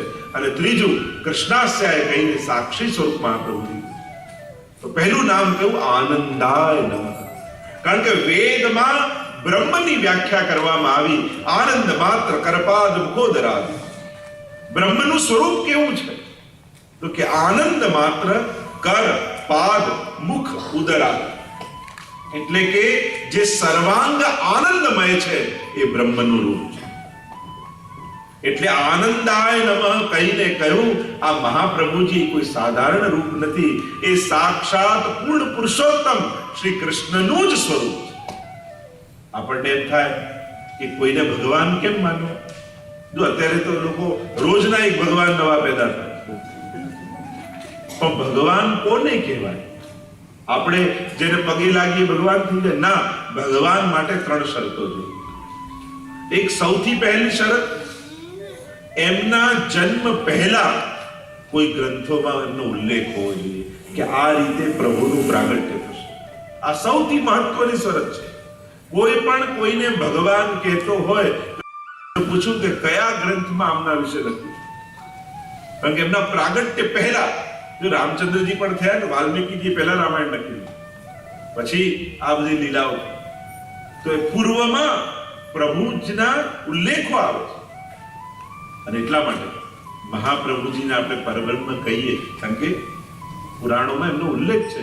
અગ્નિ રૂપો દ્વિજાચાર્યો ભવિષ્યામીય ભૂતલે વલ્લભો અગ્નિરૂપ શાદ વિઠ્ઠલ પુરુષોત્તમ, એમ ભવિષ્ય પુરાણમાં સ્પષ્ટ નામનો ઉલ્લેખ કરવામાં આવ્યો કે આ રીતે મહાપ્રભુજીને ગુસાઈની સ્વરૂપે હું પ્રગટ થયો. આપણે એમ કહીએ કે આપણા ગુરુ એટલે આપણે ભગવાન કહી દઈએ, એમ કોઈ ભગવાન ન થઈ જાય. શાસ્ત્રોક્ત ધર્મ હોવો જોઈએ, કે પુરાણમાં લખેલું છે નામ સાથે. અને સીધું સરળ સમજાય એવું જો એક્ઝામ્પલ આપું તો મહાપ્રભુજીના કાળ પૂર્વ નરસિંહ મહેતાનો કાળ, નરસિંહ મહેતાનો લગભગ 600 વર્ષ પૂર્વનો કાળ, એટલે કે મહાપ્રભુજીના પ્રાગટ્ય પહેલા નરસિંહ મહેતાનો જન્મ થયો. અને હજી મહાપ્રભુજી પ્રગટ નથી થયા, પુષ્ટિ માર્ગના આપણા પહેલા વધાઈયા નરસિંહ મહેતા કહેવાય. તો પહેલી વધાઈ પુષ્ટિ માર્ગની કોઈ અષ્ટસખાએ નથી ગાઈ, નરસિંહ મહેતાએ ગાઈ છે. મહાપ્રભુજી પ્રગટ થયા એના પહેલા કે વલ્લભ વિઠ્ઠલ પ્રગટશે, પુષ્ટિ માર્ગ વિશદ કરશે, નિસાધન જનતે થાય, એવું નરસિંહ મહેતાએ ગાયેલું ભજન છે. તો પહેલા વધાઈએ કહેવાય કે આ રીતે વલ્લભ વિઠ્ઠલ પ્રગટશે. એવા અનેક પ્રમાણો, હમણાં એની વધારે ચર્ચા ન કરતા, કે આ રીતે પૂર્વ શાસ્ત્રોમાં પ્રમાણ છે કે આ રીતે મહાપ્રભુજી શ્રી વલ્લભાચાર્યજી રૂપે સાક્ષાત પ્રભુ પ્રગટ થશે. કેવળ આપણા ગુરુ છે એટલે આપણે ભગવાન કહી દઈએ એમ નથી, શાસ્ત્રોક્ત પ્રમાણ. બીજું ભગવાન હોવાનું સાબિતી કે એમના શ્રીઅંગમાં પ્રભુ જેવા ચિહ્નો હોવા જોઈએ. અને એટલે મહાપ્રભુજીના ચરણારવિંદમાં ઠાકોરજી જેવા સાક્ષાત ચિહ્નો છે. અને ત્રીજું, સાધારણ મનુષ્ય કરતા જે વિશેષ પ્રભાવ છે એ ભગવત્તાનો પ્રભાવ એમની લીલામાં પ્રગટ થયો છે. એવા અતિ માનુષી કાર્ય એમના દ્વારા થાય, જે મરેલાને જીવન કરી દે, આદિ અનેક પ્રકારના જે સાધારણ શબ્દોમાં ચમત્કાર કહે, પણ જે પ્રભુના પ્રભાવવાળા કાર્યો થાય એ જે કરી શકે એમના જીવન ચરિત્ર દરમિયાન, એ પ્રભુ હોવાનું પ્રમાણ. આમ 3 પ્રમાણ માનવામાં આવે. સાક્ષાત આનંદાય કહીને અહીંયા કહ્યું કે આ સાક્ષાત પૂર્ણ પુરુષોત્તમ શ્રી કૃષ્ણનું સ્વરૂપ છે. કારણ કે વેદમાં આનંદ માત્ર કરપાદ મુખોદરાથી બ્રહ્મની વ્યાખ્યા કરી, અને એ જ વેદમાં જે બ્રહ્મનું વર્ણન છે એ જ નંદ બાબાના ઘરે સારસ્વત કલ્પમાં બ્રજમાં પ્રગટ થયા, એ શ્રી કૃષ્ણ. અને એટલા માટે નંદ મહોત્સવ આપણે શું ગાઈએ? નંદ ઘેર આનંદ ભયો. વેદમાં બ્રહ્મનું સ્વરૂપ આનંદ છે, પણ એ કયા નામે થયો તો કે જય કનૈયાલાલ. બાકી નંદ મહોત્સવમાં કહીએ છે નંદ ઘેર આનંદ ભયો. વેદમાં બ્રહ્મનું રૂપ સ્વરૂપ આનંદ રૂપ છે, અને વેદમાં વર્ણવેલા પરમાત્મા નંદ બાબાના ઘરે પ્રગટ થયા. અને એ જ નંદ બાબાના ઘરે પ્રગટ થયેલા શ્રી કૃષ્ણ લક્ષ્મણ ભટ્ટજીને ત્યાં પ્રગટ થયા છે. અને એટલા માટે પહેલું જ નામ આનંદાય નમઃ. એમ આખું વેદથી લઈ કૃષ્ણ સ્વરૂપથી લઈ અને મહાપ્રભુજી સુધી એ વર્ણન કે એ જ સ્વરૂપ પાછું પધાર્યું છે. શ્રીમદ વલ્લભ કે ઘર જો પ્રભુ અવતાર ન ધરતે. ગુસાઈજીની પણ વધાઈ આવે, ભાગ્ય ન વલ્લભ ભૂત લાય, અનેક વધાઈઓમાં વર્ણન. તો આનંદ રૂપ ઠાકોરજી છે. પ્રભુ સુખરૂપ નહીં પણ આનંદ રૂપ છે. કારણ કે સુખનું વિરોધી દુઃખ છે, આનંદનું કોઈ વિરોધી. દરેકનું રૂપ આનંદ રૂપ છે. એટલા માટે બ્રહ્મ સંબંધના મંત્રમાં પણ આપણે ભાવાર્થમાં કહીએ છીએ કે ભગવાન તે વિકુટા પડેલા વડે હજારો વર્ષોનો સમય વ્યતીત થવાથી હૃદયમાં જે તાપ ક્લેશનો આનંદ તિરોધાન થયો છે. માણસનું શું તિરોધિત શું ખોવાયું છે કે આનંદ ખોવાયો. જો મેળવીને મળે ને સુખ અને આપીને મળે આનંદ. આનંદ એ ભગવત ધર્મ છે અને ભગવાન સદાય આપીને આનંદિત થાય છે. અને એટલા માટે જ્યારે જ્યારે મેળવો છો ત્યારે સુખ થાય, પણ મળેલું ગુમાવી દો છો, પણ જ્યારે આપો છો ત્યારે આનંદ થાય છે. અને એટલા માટે મહાપ્રભુજી આપણને આનંદનું દાન કરવા વાળા છે, કારણ કે આનંદનું તિરોધાન જીવને થયો છે. ભગવાનનો અંશ છે જીવ. જેમ પેડામાંથી ટુકડો તોડો તો મોટા ટુકડામાં જે સ્વાદ ગુણ હોય એ નાના ટુકડામાં. તો આપણે જો મમય વાંશો જીવ લોકે જીવભૂત સનાતન, દરેક જીવ ભગવાનનો અંશ હોય તો ભગવાનમાં જે ગુણો છે એ જ એની અંદર હોવા જોઈએ, પણ એ દેખાતા નથી. કારણ હજારો જન્મોનો સમય વ્યતીત થઈ ગયો અને જીવ પોતાનું સ્વરૂપ ભૂલી ગયો. અને સ્વરૂપ ભૂલ્યો છે અને એટલે માટે કર્તવ્ય પણ ભૂલી ગયો. હું કોણ છું એ ભૂલી જાઉં તો મારે શું કરવું જોઈએ પણ ભૂલી જાઉં. આપણે જ્યારે ભૂલીએ છીએ કે હું વૈષ્ણવ છું અને એ ભૂલીએ છે તો વૈષ્ણવતાના કર્તવ્યો પણ ભૂલી દીધું. અને એટલા માટે એ આનંદને પ્રગટ કરવા માટે આપણે ફરી ઠાકોરજીની શરણાગતિ લઈએ છીએ, બ્રહ્મ સંબંધ લઈએ છીએ, જેથી આપણી અંદર તિરોહિત થયેલો આનંદ ફરી જાગૃત થાય. તો શ્રી મહાપ્રભુજીનું સ્વરૂપ સાક્ષાત પ્રભુનું છે એને સમજાવતા કહ્યું આનંદાય નમઃ. એ જ પરમાત્મા શ્રી કૃષ્ણ શ્રી મહાપ્રભુજી રૂપે પ્રગટ થયા. અને અનેક આપશ્રીના વાર્તા સાહિત્યના ચરિત્રમાં તમે દર્શન કરો છો કે સાક્ષાત ઠાકોરજી સ્વરૂપે દર્શન આપે. અને એટલા માટે ત્રણ પ્રકારના આનંદ શાસ્ત્રોએ કયા: વિષયાનંદ, બ્રહ્માનંદ અને ભજનાનંદ. આ ત્રણ આનંદ શાસ્ત્રોએ કયા. વિષયાનંદ એટલે વિષયોનો આનંદ જે બધા જ ભોગવે છે. એની ઉપર છે બ્રહ્માનંદ જે મોક્ષનો આનંદ છે, પણ એનાથી પણ પર જે છે એ સ્વરૂપાનંદ છે, ભજનાનંદ, જે સેવા દ્વારા શ્રી મહાપ્રભુજી આપણને આનંદનું દાન કરે છે, કારણ કે આનંદનું રૂપ જ શ્રી વલ્લભનું રૂપ છે. અને એટલા માટે જ્યારે તમે આનંદાય નમઃ ઉચ્ચારણ કરો છો ત્યારે તમારા જીવનમાં આવેલા સર્વ સંકટો, સર્વ વિપત્તિઓનો નાશ થઈ તમારા હૃદયમાં એ ભગવત્તાનો આનંદ જાગે. અને એટલા માટે આનંદાય નમઃ, આનંદાય નમઃ. અને બીજું નામ આપ્યું પરમાનંદાય નમઃ, પરમાનંદાય નમઃ, પરમાનંદાય નમઃ. શ્રી વલ્લભાધીશ કી. આનંદ કહીને સાક્ષાત પૂર્ણ પુરુષોત્તમ શ્રી કૃષ્ણ છે એમ કહ્યું, પણ એ આનંદને જે માણે એ પરમાનંદી થાય. તો એ આનંદ રૂપ શ્રી કૃષ્ણને કોણ માણે છે? તો કે શ્રી રાધાજી, શ્રી સ્વામીજી. અને સ્વામીજીનું સાક્ષાત સ્વરૂપ એ શ્રી મહાપ્રભુજી. અને એટલા માટે પરમાનંદાય કહ્યું, કારણ કે આનંદને માણનારો પરમાનંદી થાય, એટલે કે શ્રી કૃષ્ણને માણનારા શ્રી સ્વામીજી. આપણે ત્યાં એ વાર્તા પ્રસંગ પણ આવે છે કે એકવાર સર્વ વ્રજભક્તો ઠાકોરજી પાસે આવ્યા અને કહેવા લાગ્યા કે પ્રભુ આજે શ્રી યમુનાજી આપના મુખ્ય સ્વામીજી બને અને આપણે મહારાસ કરીએ. ઠાકોરજીએ કહ્યું વાત બધી બરાબર, તમારો મનોરથ પણ સાચો, પણ જો સ્વામીજીને ખબર પડશે રાધાજીને તો એ બહુ કોપાયમાન થશે. વ્રજભક્તો કહે પણ સ્વામીજી તો એમની નિકુંજમાં બિરાજ્યા છે, અમારા મનમાં એવો મનોરથ છે કે આજે યમુનાજી પ્રધાન સ્વામીજી બને અને મહારાજ થાય. ત્યારે ખૂબ વિનંતી વ્રજભક્તોએ કરી ત્યારે ઠાકોરજી સહમતિ આપી અને સ્વયં યમુનાજી મુખ્ય સ્વામીજી આજે રાસમાં બન્યા અને મહારાજ થઈ રહ્યો છે. અને મહારાજ કરતા સુંદર નૃત્યો વાદ્યો વાગી રહ્યા છે અને એની ધ્વનિ છેક સ્વામીજીના નિકુંજ સુધી પહોંચે છે. સ્વામીજીના કાન ઊંચા થયા, અરે આ શોર ક્યાંથી આવે છે? અરે મારા વગર મહારાજ થઈ રહ્યો છે, ઠાકોરજી મારા વગર રાસ કરી રહ્યા છે.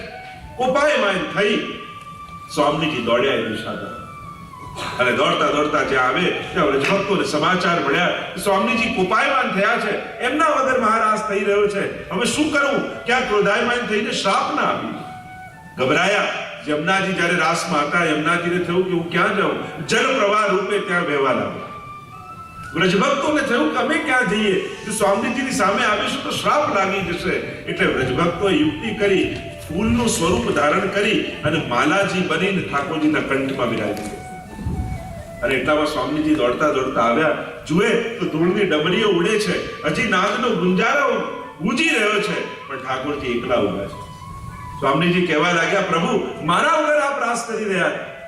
ઠાકોરજી કે ના ના, હું તો ઠાડો છું, એકલો ઉભો છું. ખોટું ન બોલશો પ્રભુ, મને આજે પણ સંકેત મળી રહ્યો છે ચારે તરફથી કે મારા વગર અહીંયા આપ મહારાસ કરી રહ્યા. અને ચારે તરફ શોધી રહ્યા છે શ્રી સ્વામીજી કે આ વ્રજભક્તો ગયા ત્યાં. એટલામાં ઠાકોરજીના કંઠ પર રહેલી એ ફૂલની માળા ઉપર સ્વામીજીની દ્રષ્ટિ પડી અને થયું કે મારાથી છુપાઈ અને ફૂલોનું રૂપ ધારણ કરીને વ્રજભક્તો શ્રી કંઠમાં બિરાજ્યા છે. અને સ્વામીજીએ જ્યાં ફૂલની માળા હાથમાં લઈને ખેંચી અને તૂટ પડી મોતીન કી માલા, એ માલા તૂટી અને સર્વ વ્રજભક્તો ભૂતલ પર જઈને પડ્યા. અને ભૂતલમાં ભિન્ન ભિન્ન જગ્યાએ એનો જન્મ થયો અને આ સંસારમાં વ્રજભક્તો લીલાથી વિકુટા પડ્યા. એકવાર ઠાકોરજી રાસ કરી રહ્યા હતા અને રાસ કરતા કરતા શ્રી સ્વામીજીએ ઠાકોરજીના મુખારવિંદ તરફ જોયું અને પ્રભુ ઉદાસ દેખાયા. સ્વામીજીએ પૂછ્યું કે રાસમાં પ્રભુ આપ ઉદાસ કેમ? ત્યારે ઠાકોરજીએ કહ્યું કે આ વ્રજભક્તો તો આનંદ લઈ રહ્યા છે, પણ જે વ્રજભક્તો લીલાથી વિખૂટા પડી ગયા, એ સંસારમાં ફસાઈ ગયા છે, પોતાનું સ્વરૂપ ભૂલી ગયા છે અને આ સુખથી એ લોકો વંચિત થઈ ગયા છે. સ્વામીજીને થયું કે પ્રભુ મારો અપરાધ છે, મારે કારણે આ લીલાના જીવો વિખૂટા પડ્યા છે, તો પ્રભુ આપને હું વચન આપું છું, એક એક દૈવી જીવને જ્યાં સુધી બ્રહ્મ સંબંધ કરાવીને આપની સાથે લીલામાં ન મોકલી દઉં ત્યાં સુધી હું પણ ભૂતલ પર બિરાજીશ. અને આમ કરી આવો સંકલ્પ લઈ અને એ સ્વામીજી આ ભૂતલ પર પધાર્યા અને શ્રી મહાપ્રભુજી સ્વરૂપે ભૂતલ પર આવ્યા. દરેક દૈવી જીવ સુધી મહાપ્રભુજી પહોંચ્યા અને ત્યાં જઈ આજે પણ આપણે બેઠક જીવમાં જઈએ તો એવી જગ્યાઓ છે આપણે લાગે અહીંયા સુધી કેમ 500 વર્ષ પહેલા મહાપ્રભુજી પધાર્યા છે. તાળ તડકો વરસાદ બધું જ સહન કરી એક ધોતી ઉપરના ધારણ કરી ખુલ્લા ચરણારવિંદથી મહાપ્રભુજી પધાર્યા. કેમ? કારણ કે આ મહાપ્રભુજી બીજું કોઈ નથી, એ જ સ્વામીજી છે કે જે પ્રણ લઈને આવ્યા છે કે જ્યાં પણ દૈવી જીવ હશે ત્યાં હું પોતે જઈશ અને એમનો લીલામાં સંબંધ કરાવીશ. અને એટલા માટે જ આપણે ત્યાં ચણસ્પર્શ પણ કરીએ છીએ તો પહેલા ડાબો, પછી જમણો અને પછી ડાબો કરીએ. ચણસ્પર્શનો પણ આ પ્રકાર છે. ડાબો ચરણ એટલા માટે કે પહેલા લીલામાં હતા, પહેલા ઠાકોરજીનું વામ અંગ ડાબુ અંગ એ પુષ્ટિ અંગ છે, જમણું એ મર્યાદા અંગ છે. એટલે કે પહેલા અમે પુષ્ટિમાં હતા, લીલામાં હતા એટલે પહેલા ડાબો, તો પછી ભૂતલ પર પડ્યા એટલે જમણો. પણ ફરી મહાપ્રભુજીએ બ્રહ્મ સંબંધ કરાવી અમારો લીલામાં સ્વીકાર કર્યો છે એટલા માટે પાછો ડાબો.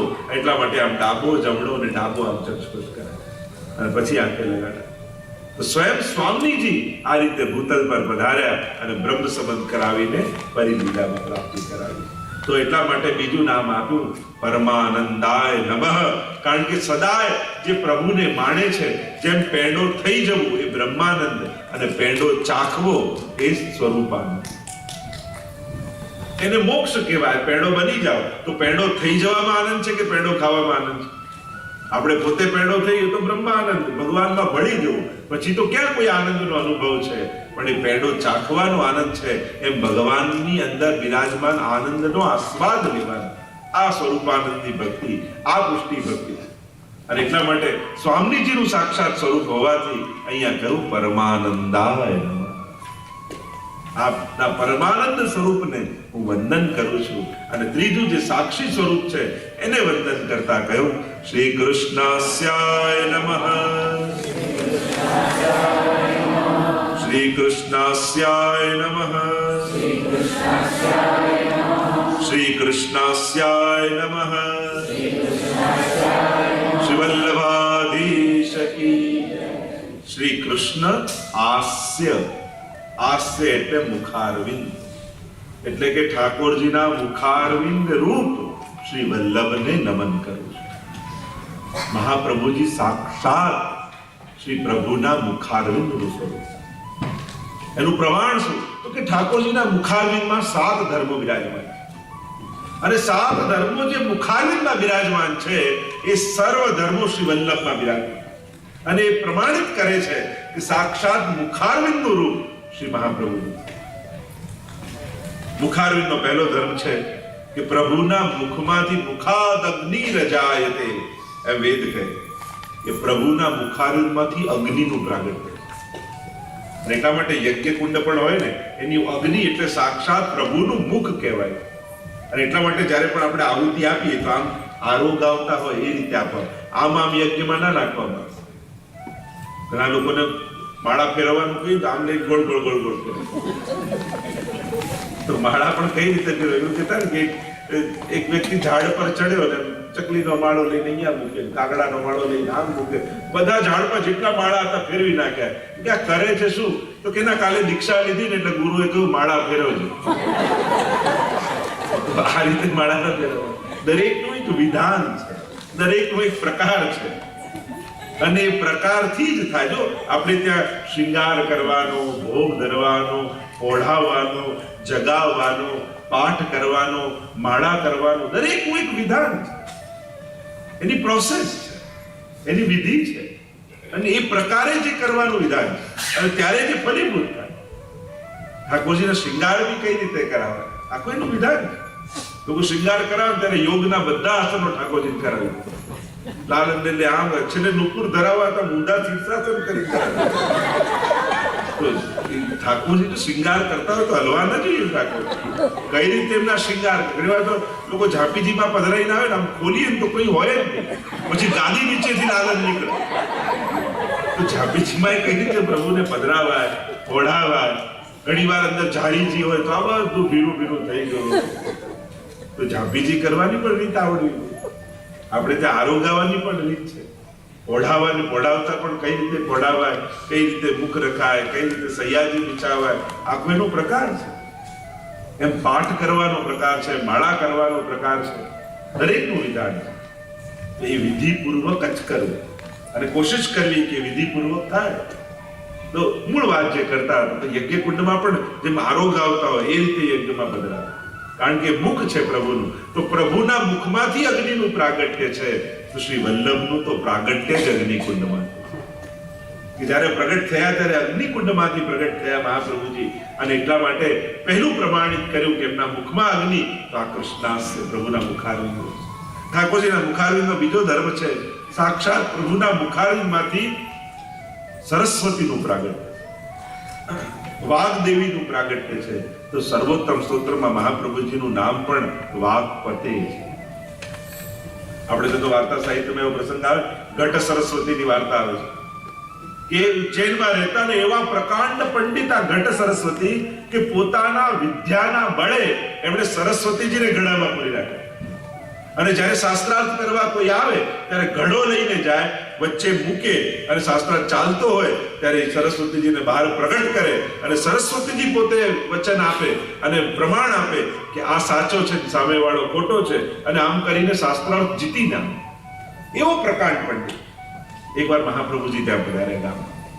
અને આ ઘટ સરસ્વતીને એમ થયું કે લાવો વલ્લભાચાર્યજીને પરાસ્ત કરીને આવો, અને ઘડો લઈને નીકળ્યો, વચમાં મૂક્યો, ઘડ્યો, અને મહાપ્રભુ જોડે શાસ્ત્રાર્થ કરવા લાગ્યો. શાસ્ત્રાર્થ કરવા જાય ને મહાપ્રભુ એક પછી એક શાસ્ત્રોના પ્રમાણો આપીને શ્લોકો કહે છે. અને ધીમે ધીમે એ મૌન થવા લાગે. નથી કે હમણાં સરસ્વતી બહાર આવશે, હમણાં બહાર આવશે.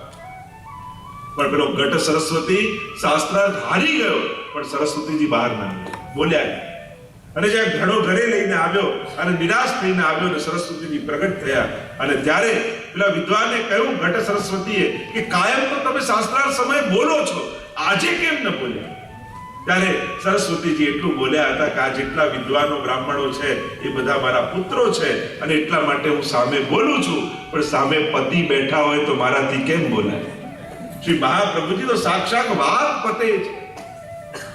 તો બીજું પ્રમાણ પ્રભુના મુખારમાંથી સરસ્વતીનું પ્રાગટ્ય છે. તો શ્રી મહાપ્રભુજી પોતે વાગ્પતિ. 100 બ્રાહ્મણો એક સાથે આવ્યા ઉજ્જૈનમાં, અને થયું કે એક એક કરીને પ્રશ્ન કરીએ છીએ તો ઉત્તર મળી જાય છે. લાવ એક સાથે 100 પ્રશ્નો કરીએ. અને એક સાથે 100 બ્રાહ્મણોએ પ્રશ્નો કર્યા, અને મહાપ્રભુજી 100 મુખ ધારણ કરી બધાને એક સ્વારમાં જવાબ આપ્યો. અને ત્યારે બધાએ વંદન કર્યા છે. આમ સરસ્વતીનું પ્રાગટ્ય છે, અને મહાપ્રભુની સાક્ષાત વાગ્પતે છે. ત્રીજો ગુણ મુખારવિંદનો ભગવાનના શ્રી કૃષ્ણાસ્ય છે, કૃષ્ણના હાસ્ય રૂપ છે. અને પ્રભુના મુખારવિંદનો ત્રીજો ગુણ બ્રાહ્મણોશ્ચ મુખમાસી રજાયત, જે પુરુષોત્તમમાં કહ્યું ઠાકોરજીના મુખારવિંદમાંથી બ્રાહ્મણોનું પ્રાગટ્ય થયું. તો શ્રી મહાપ્રભુજી પણ તૈલંગ તિલક છે. દ્વિજકુલ પ્રગટે શ્રી હરિ. બધોમાં આપણે બધાઈઓમાં ગાઈએ છે સાક્ષાત બ્રાહ્મણ કુળમાં શિરોમોર છે એવા ભારદ્વાજ ગોત્રના તૈત્રીય શાખાના અને એવા આદર્શ બ્રાહ્મણના કુળમાં આપ પ્રગટ થયા છે. વેદ પારંગ છે, વેદને જાણનારા છે, એવા આપ સાક્ષાત બ્રાહ્મણ છે. તો આપ સાક્ષાત મુખારવિંદનું રૂપ છે. ચોથું ગુણ કયું? મુખારવિંદમાં પ્રભુના મુખમાંથી ભોજન આરોગાય છે. તો શ્રી મહાપ્રભુજીને ત્યાં પણ આપણે ભોગ ધરીએ છીએ. અને જ્યારે પણ ઠાકોરજીને ભોગ ધરીએ તો ભોગ ધરવાથી ઠાકોરજી નથી આરોગતા, પણ જ્યારે મહાપ્રભુજીની કાની આપીએ ત્યારે ઠાકોરજી આરોગે. ભલે આપણે જ બનાવ્યું હોય પણ પ્રભુને ધરીએ ત્યારે ટેલો લઈ લઈએ.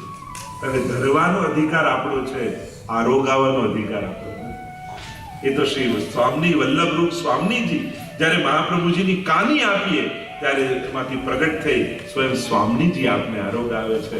અને આમ પ્રભુના મુખારવિંદમાં ભોજન આરોગાય તો શ્રી મહાપ્રભુજીની કાનીથી આરોગે. પાંચમું લક્ષણ કહ્યું પ્રભુના મુખારવિંદમાં અત્યંત કમનીય સૌંદર્ય છે, અત્યંત સુંદર છે પ્રભુ. વિષ્ણુજી પણ સ્તુતિ કરતા કહે છે ત્રિભુવન કમનમ તમાલવર્ણમ રવિકર ગૌરવરાંબરમ દધામી વપુરલકતુલા વૃતાનનાબ્જમ વિજય સખેરતિરસ્તુ મે નવદ્યા.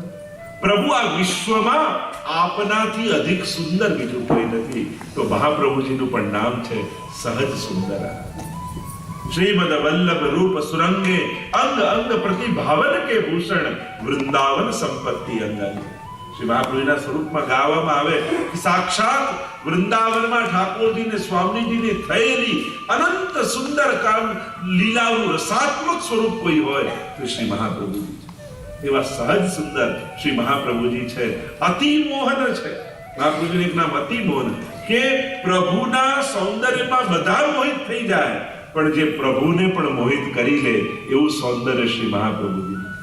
એવો પ્રસંગ મહાપ્રભુના ચરિત્ર જીવન ચરિત્રમાં આવે કે એકવાર મહાપ્રભુજી મથુરાની બજારમાંથી પસાર થતા અને બજારમાંથી પસાર થતા હતા ત્યાં એક ઠાકોરજીના સ્વરૂપ વેચવાની દુકાન, અનેક અલગ પ્રકારના અનેક ભગવત સ્વરૂપો ત્યાં રાખેલા.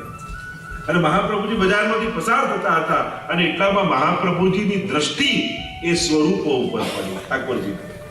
તો જેટલા સ્વરૂપો હતા એ મહાપ્રભુજીનું મુખારવિંદ જોયું અને વલ્લભની દ્રષ્ટિ પડી, બધા મૂર્તિમંત થઈ અને મથુરાની બજારમાં મહાપ્રભુજીની પાછળ પાછળ ચાલવા લાગ્યા. તો અતિ મોહન, સર્વને મોહિત કરનારા પ્રભુ છે, પણ જે પ્રભુને પણ મોહિત કરી લે એ મહાપ્રભુ છે. અને એટલે જ આપનું નામ મહાપ્રભુ છે. તમે અનેક પ્રસંગોમાં એવું જોશો કે જ્યાં સાક્ષાત મહાપ્રભુજી ઠાકોરજી સ્વરૂપે દર્શન આપ્યા, પણ એવું ક્યાંય પ્રસંગ નહીં જુઓ કે ઠાકોરજી મહાપ્રભુજી સ્વરૂપે દર્શન આપ્યા. કારણ પ્રભુનું સ્વરૂપ મહાપ્રભુજી લઈ શકે છે, પણ પ્રભુમાં પણ એટલું સામર્થ્ય નથી કે વલ્લભનું સ્વરૂપ ધારણ કરી શકે. અને એટલા માટે શ્રીજી પ્રભુ અને વલ્લભ મહાપ્રભુ છે. એટલે જો દાન બળો કે દાતા વાર્તા શેનો પ્રસંગ આવે છે, કહ્યું કે પ્રભુ તો દાન છે પણ દાતા મહાપ્રભુજી છે. અને દાન એકલું ક્યાંય જઈ શકતું નથી, દાતા હોય તો જ જઈ શકે છે. અને એટલા માટે ઠાકોરજી પ્રભુ અને વલ્લભ મહાપ્રભુ, કારણ કે પ્રભુને પણ જે આપી દે એ જ મહાપ્રભુ હોય છે. અને એટલા માટે આપણે મહાપ્રભુ કહીએ. તો આમ અત્યંત કમનીય સૌંદર્ય એવું શ્રી વલ્લભનું મુખારવિંદ પણ એવું જ છે. છઠ્ઠું કહ્યું સાક્ષાત પ્રભુના મુખારવિંદમાંથી વેદોનું પ્રાગટ્ય છે. તો શ્રી વલ્લભ પણ વેદ પારંગ છે, સાક્ષાત વેદને જાણનારા છે, કર્મ માર્ગ પ્રવર્તક છે, એવા મહાપ્રભુજી છે. અને સાતમો ધર્મ કયો કે પ્રભુના મુખારવિંદમાં અધરામૃત છે. તો સાક્ષાત એ અધરામૃતની સુધારું સાક્ષાત મહાપ્રભુજી છે. સ્ફુરત કૃષ્ણ પ્રેમા મૃત રસ ભરેનાતિ ભરિતા વિહારાન પુરવાણા વ્રજપતિ વિહારાબ્ધિષુ સદા પ્રિયા ગોપી ભરતુ સ્ફુરતુ સતતમ વલ્લભ ઇતિ પ્રથાવત્યસ્માકમ હૃદિ સુભગ મૂર્તિ સકરુણ. સપ્તશ્લોકી જેમાં મહાપ્રભુના ગુણો બતાવે છે એમાં ગુસાઈજી કહે છે સ્ફુરત કૃષ્ણ પ્રેમામૃત રસ ભરેણાતિ ભરિતા. સાક્ષાત પ્રભુના રોમ રોમમાંથી પ્રગટ થતા રસની સુધારું શ્રી મહાપ્રભુજી. રોમ રોમ રસ છલકે શ્રી વલ્લભ રોમ રોમ રસ છલકે. મહાપ્રભુની બધાઈઓમાં એ સાક્ષાત રસરૂપ છે, સુધારૂપ છે. અને એટલા માટે આ સાતે ધર્મો જે ઠાકોરજીના મુખારવિંદમાં બિરાજે છે એ સાતે ધર્મો શ્રી મહાપ્રભુજીમાં પણ બિરાજે છે. અને એટલા માટે પ્રમાણિત થાય છે કે શ્રી મહાપ્રભુજી શ્રી કૃષ્ણાસ્યાય નમઃ, શ્રી કૃષ્ણાસ્યાય નમઃ, શ્રી કૃષ્ણાસ્યાય નમઃ. બોલો વલ્લભાધીશ કી જય. સમય થવા આવ્યો છે, હવે થોડી કણકાભિષેકની લીલાનો પ્રસંગ જોઈ લઈએ. શ્રી મહાપ્રભુજી 11 વર્ષની વય થઈ. પિતા લક્ષ્મણ ભટ્ટજી સદે બાલાજીમાં પ્રવેશ કર્યો અને પૃથ્વી પ્રદક્ષિણા કરવા માટે મહાપ્રભુજી પધાર્યા. સૌથી પહેલા પધાર્યા વિજયનગર. કૃષ્ણદેવરાયનું રાજ્ય છે અને બહુ જ મોટું રાજ્ય છે. તો ઘણીવાર ભારતના ઇતિહાસમાં પણ કેવલ દિલ્હીને કેન્દ્રમાં રાખીને આખા ઇતિહાસ લખાયા છે, પણ દક્ષિણ ભારતમાં પણ બહુ મહાન રાજાઓ હતા અને ખૂબ મોટું શાસન એમનું હતું. અને એ બધું અંકિત નથી. આ કૃષ્ણદેવ રાય એ સમયના સૌથી મોટા રાજાઓમાં. અને વિજયનગર આજે હમ્પી ને નોર્થ કર્ણાટકામાં એ સ્થાન છે. અને ત્યાં આ વિજયનગર નામની રાજધાની. અને રાજાએ બહુ મોટો શાસ્ત્રાર્થ રાખ્યો છે કે કયો ધર્મ સાચો, કયા ભગવાનનું ભજન કરવું, કઈ રીતે માયા, જીવ, જગત અને બ્રહ્મને જોવા. અને એના માટે ભારત વર્ષના સર્વ આચાર્યોને, સર્વ વિદ્વાનોને ત્યાં ભેગા કર્યા. એ રાજાના કોષાધ્યક્ષ શ્રી મહાપ્રભુજીના મામા અને મહાપ્રભુજી સ્વયં પોતાના મામાને ત્યાં પધાર્યા. અને અહીંયા રાજાની સભામાં શાસ્ત્રાર્થો ચાલી રહ્યા છે. ભારત વર્ષના બધા જ પ્રકાંડ પંડિતો આવ્યા છે. અને રાજાએ કહ્યું કે જે જીતશે એનો હું સેવક છું અને 100 મણ સોનાથી એમનું સ્નાન કરાવીશ. કનકા અભિષેક, સુવર્ણનો અભિષેક એમનો કરાવવાનો. એટલે ઘણા બ્રાહ્મણો તો ધનની લાલચથી આવી ગયા. કહ્યું કે કોઈ પણ તર્ક વિતર્ક કુતર્ક આપીને પણ જો આ શાસ્ત્રાર્થ જીતી લઈએ તો 100 મણ સોનું પ્રાપ્ત થાય. શ્રી મહાપ્રભુજી મામાને ત્યાં પધાર્યા છે. સમાચાર મળ્યા કે રાજાને ત્યાં શાસ્ત્રાર્થ ચાલે છે. મામા ને હૃદયમાં ભક્તિ નહોતી એટલે કહ્યું મહાપ્રભુજી કે અમે તમારે ત્યાં નિવાસ નહીં કરીએ, તમારે ત્યાં ભોજન નહીં કરીએ, અમે તો ગામની બહાર જઈએ.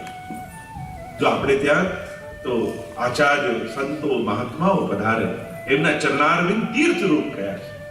આ પધરામણીનો નાદી આ ક્રમ ક્યાંથી આવ્યા છે? એનો ભાવ જ એ છે કે અમે બધા તો તીર્થમાં નથી જઈ શકતા, પણ આ આચાર્યોના ચરણારવિંદ સાક્ષાત તીર્થ રૂપા છે. અને જ્યારે એ અમારા ઘરમાં પધારે છે ત્યારે અમારા ઘરમાં રહેલા સર્વ દુર્ભાગ્યો નાશ પામે છે અને અમારું ઘર પવિત્ર બની જાય છે. જ્યારે તીર્થમાં અમે સ્નાન કર્યું હોય એવા અમે પવિત્ર બની જઈએ છીએ. અને એના ઘરની જ્યારે કણિકા પણ ગ્રહણ કરે તો એના સમસ્ત પાપો નાશ થઈ જાય. આ ભાવ આપણે જાય, સકલ સૌભાગ્ય ત્યાં આવી જાય. મહાપ્રભુજી મના કરી છે કે તમને ભાવ નથી, તમારા ત્યાં નહીં. નારાજ થયા મામા, હવે આ મારા ઘરે ભોજન નથી કરતો, બહાર રહે છે, તો આને રાજાને ત્યાં નહીં આવવાનું. અને અહીંયા શાસ્ત્રાર્થ ચાલી રહ્યો છે. મહાપ્રભુજીને સમાચાર મળ્યા છે અને મહાપ્રભુજીએ કહ્યું અમે પણ શાસ્ત્રાર્થમાં ભાગ લેવા આવીએ. નાની વયના શ્રી મહાપ્રભુજી એક ગજરાજની જેમ મદમસ્ત ચાલતા ચાલતા નિર્ભય હૃદયથી દ્વારપાલોને મામાએ કહી દીધું છે જો મહાપ્રભુજી આવે તો એમનો પ્રવેશ ન કરવા દેતા. અને જ્યાં મહાપ્રભુજી પધાર્યા અને મહાપ્રભુ રવિ કે ઉદય કિરણ જો બાળી તૈસઈ સભા પાત ઉઠી ખાડી. મહાપ્રભુજી જ્યારે પધાર્યા ત્યારે એમનું એવું તેજ એ દ્વારપાલોને દેખાયું. એમને થયું કે સાક્ષાત નારાયણ, સાક્ષાત સૂર્ય જેણે મૂર્તિમાન પુરુષાકાર ધારણ કરી અને પધારી રહ્યા છે એવું તેજ હતું, જેને રોકવાની જવાબદારી હતી. એમણે હથિયારો નાખીને મહાપ્રભુને સાષ્ટાંગ દંડવત પ્રણામ કર્યો. અને મહાપ્રભુજી જ્યાં સભામાં પ્રવેશ કર્યો છે, એક પછી એક પ્રકારના વિદ્વાનો આવ્યા છે, સામ સામે બે આસનો પાથર્યા છે, સભા આખી ખચોખચ ભરેલી છે. કૃષ્ણદેવ રાય સોનાના સિંહાસન પર બિરાજેલા છે, અનેક રાણીઓ હાથમાં સોનાના થાળ લઈને ઊભા છે. અને અહીંયા મહાપ્રભુજી ગાદીમાં આવીને બિરાજમાન થયા. એક પછી એક આચાર્યો આવતા જાય, મહાપ્રભુજી શાસ્ત્રોના પ્રમાણો આપતા જાય અને હારી જાય શાસ્ત્રમાં, દંડવત કરે, પ્રણામ કરે, મહાપ્રભુજીને બાજુમાં બિરાજી જાય. બીજા પાછા આવે, પાછો શાસ્ત્રાર્થ ચાલે, પાછા પરાસ્ત થાય, દંડવત કરે, બાજુમાં બિરાજી જાય, પાછા આવે, પાછા મહાપ્રભુજી પ્રમાણ આપે. લાંબા સમય સુધી એક પછી એકને પરાસ્ત કરતા ચારે બાજુ મહાપ્રભુજીએ દ્રષ્ટિ કરી છે. હવે કોઈ બાકી છે સભામાં, અને ચારે બાજુ જયઘોષ મહાપ્રભુજીના નામનો થવા લાગ્યો. બોલો વલ્લભાધીશ કી જય, બોલો વલ્લભાધીશ કી, બોલો વલ્લભાધીશ કી જય. સર્વ જેટલા આચાર્યો, વિદ્વાનો, બ્રાહ્મણો હતા, બધાએ સાષ્ટાંગ દંડવત પ્રણામ કર્યા છે અને વંદન કરીને કહ્યું છે કે આપે જે શુદ્ધાદ્વૈત બ્રહ્મવાદ આજે સ્થાપિત કર્યો છે, અમે બધા મત પરાસ્ત થયા છીએ અને આપના મતને વંદન કરીએ છીએ. અને અમે બધા જ ભેગા મળી, આપ કેવલ અમારા નહીં, કોઈ એક વ્યક્તિના નહીં, પણ આ જગતના ગુરુ છો, એટલે આજે અમે આપને જગત ગુરુ તરીકેનું તિલક કરીએ છીએ. અને સર્વ આચાર્યો બિરાજમાન થયા અને મહાપ્રભુજીના મસ્તક પર જગત ગુરુ તરીકેનું તિલક કર્યું. બોલીએ જગત ગુરુ શ્રી વલ્લભાધીશ, જગત ગુરુ શ્રી વલ્લભાધીશ, જગત ગુરુ શ્રી વલ્લભાધીશ. અને જ્યારે સર્વ વિદ્વાન આચાર્યો આપના સેવક થયા અને ત્યારે રાજા આવ્યા, વંદન કર્યા. કૃષ્ણદેવ રાય આપનો મત પ્રસ્થાપિત આજે આપ કર્યો છે, આપ આચાર્ય બન્યા છો, જગત ગુરુ બન્યા છો, અને હવે મને આપનો સેવક કરો.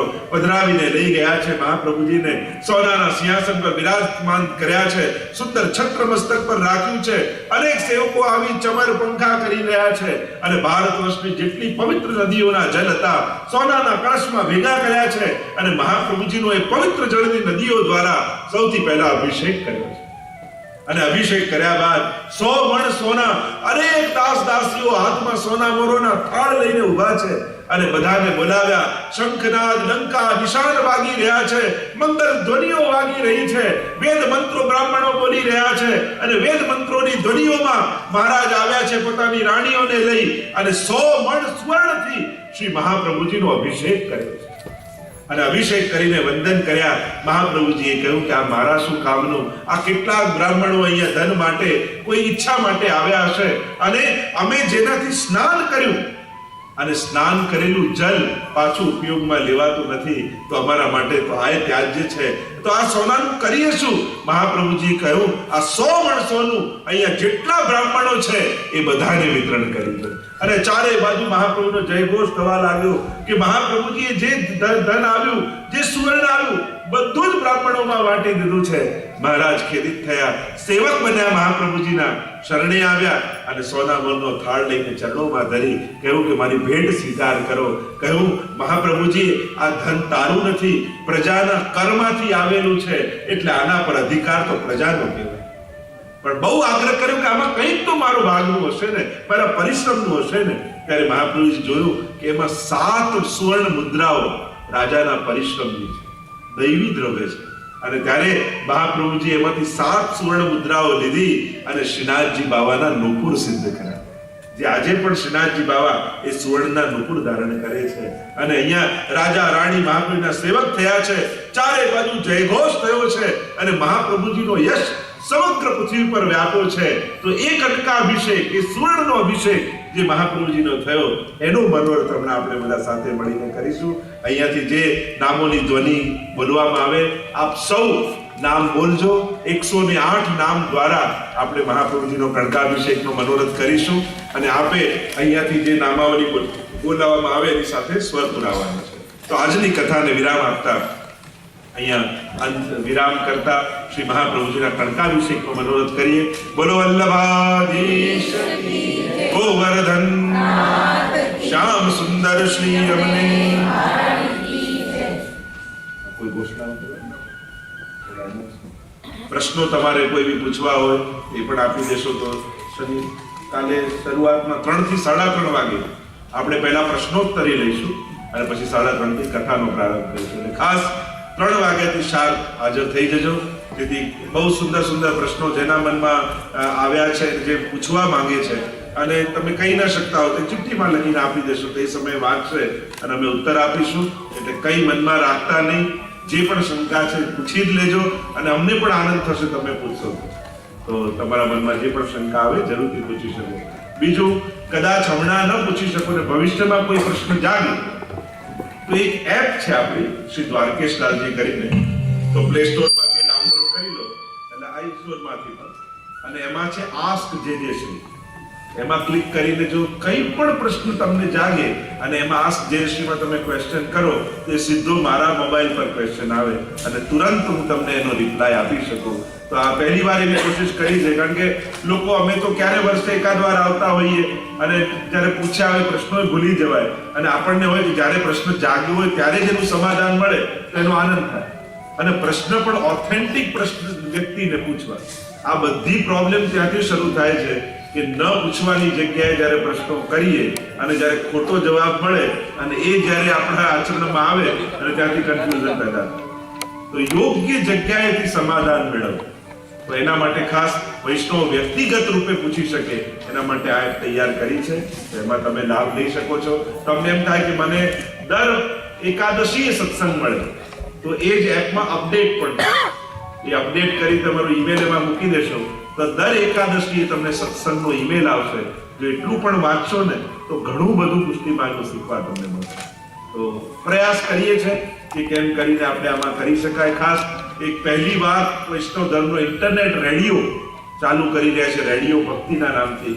એકાદ મહિનામાં શરૂ થઈ જશે. એટલે તમારા મોબાઈલમાં ખાલી રેડિયો ભક્તિની એપ ડાઉનલોડ કરવાની અને એને પ્લે કરો તો આખા દિવસ 24 કલાકે ચાલે.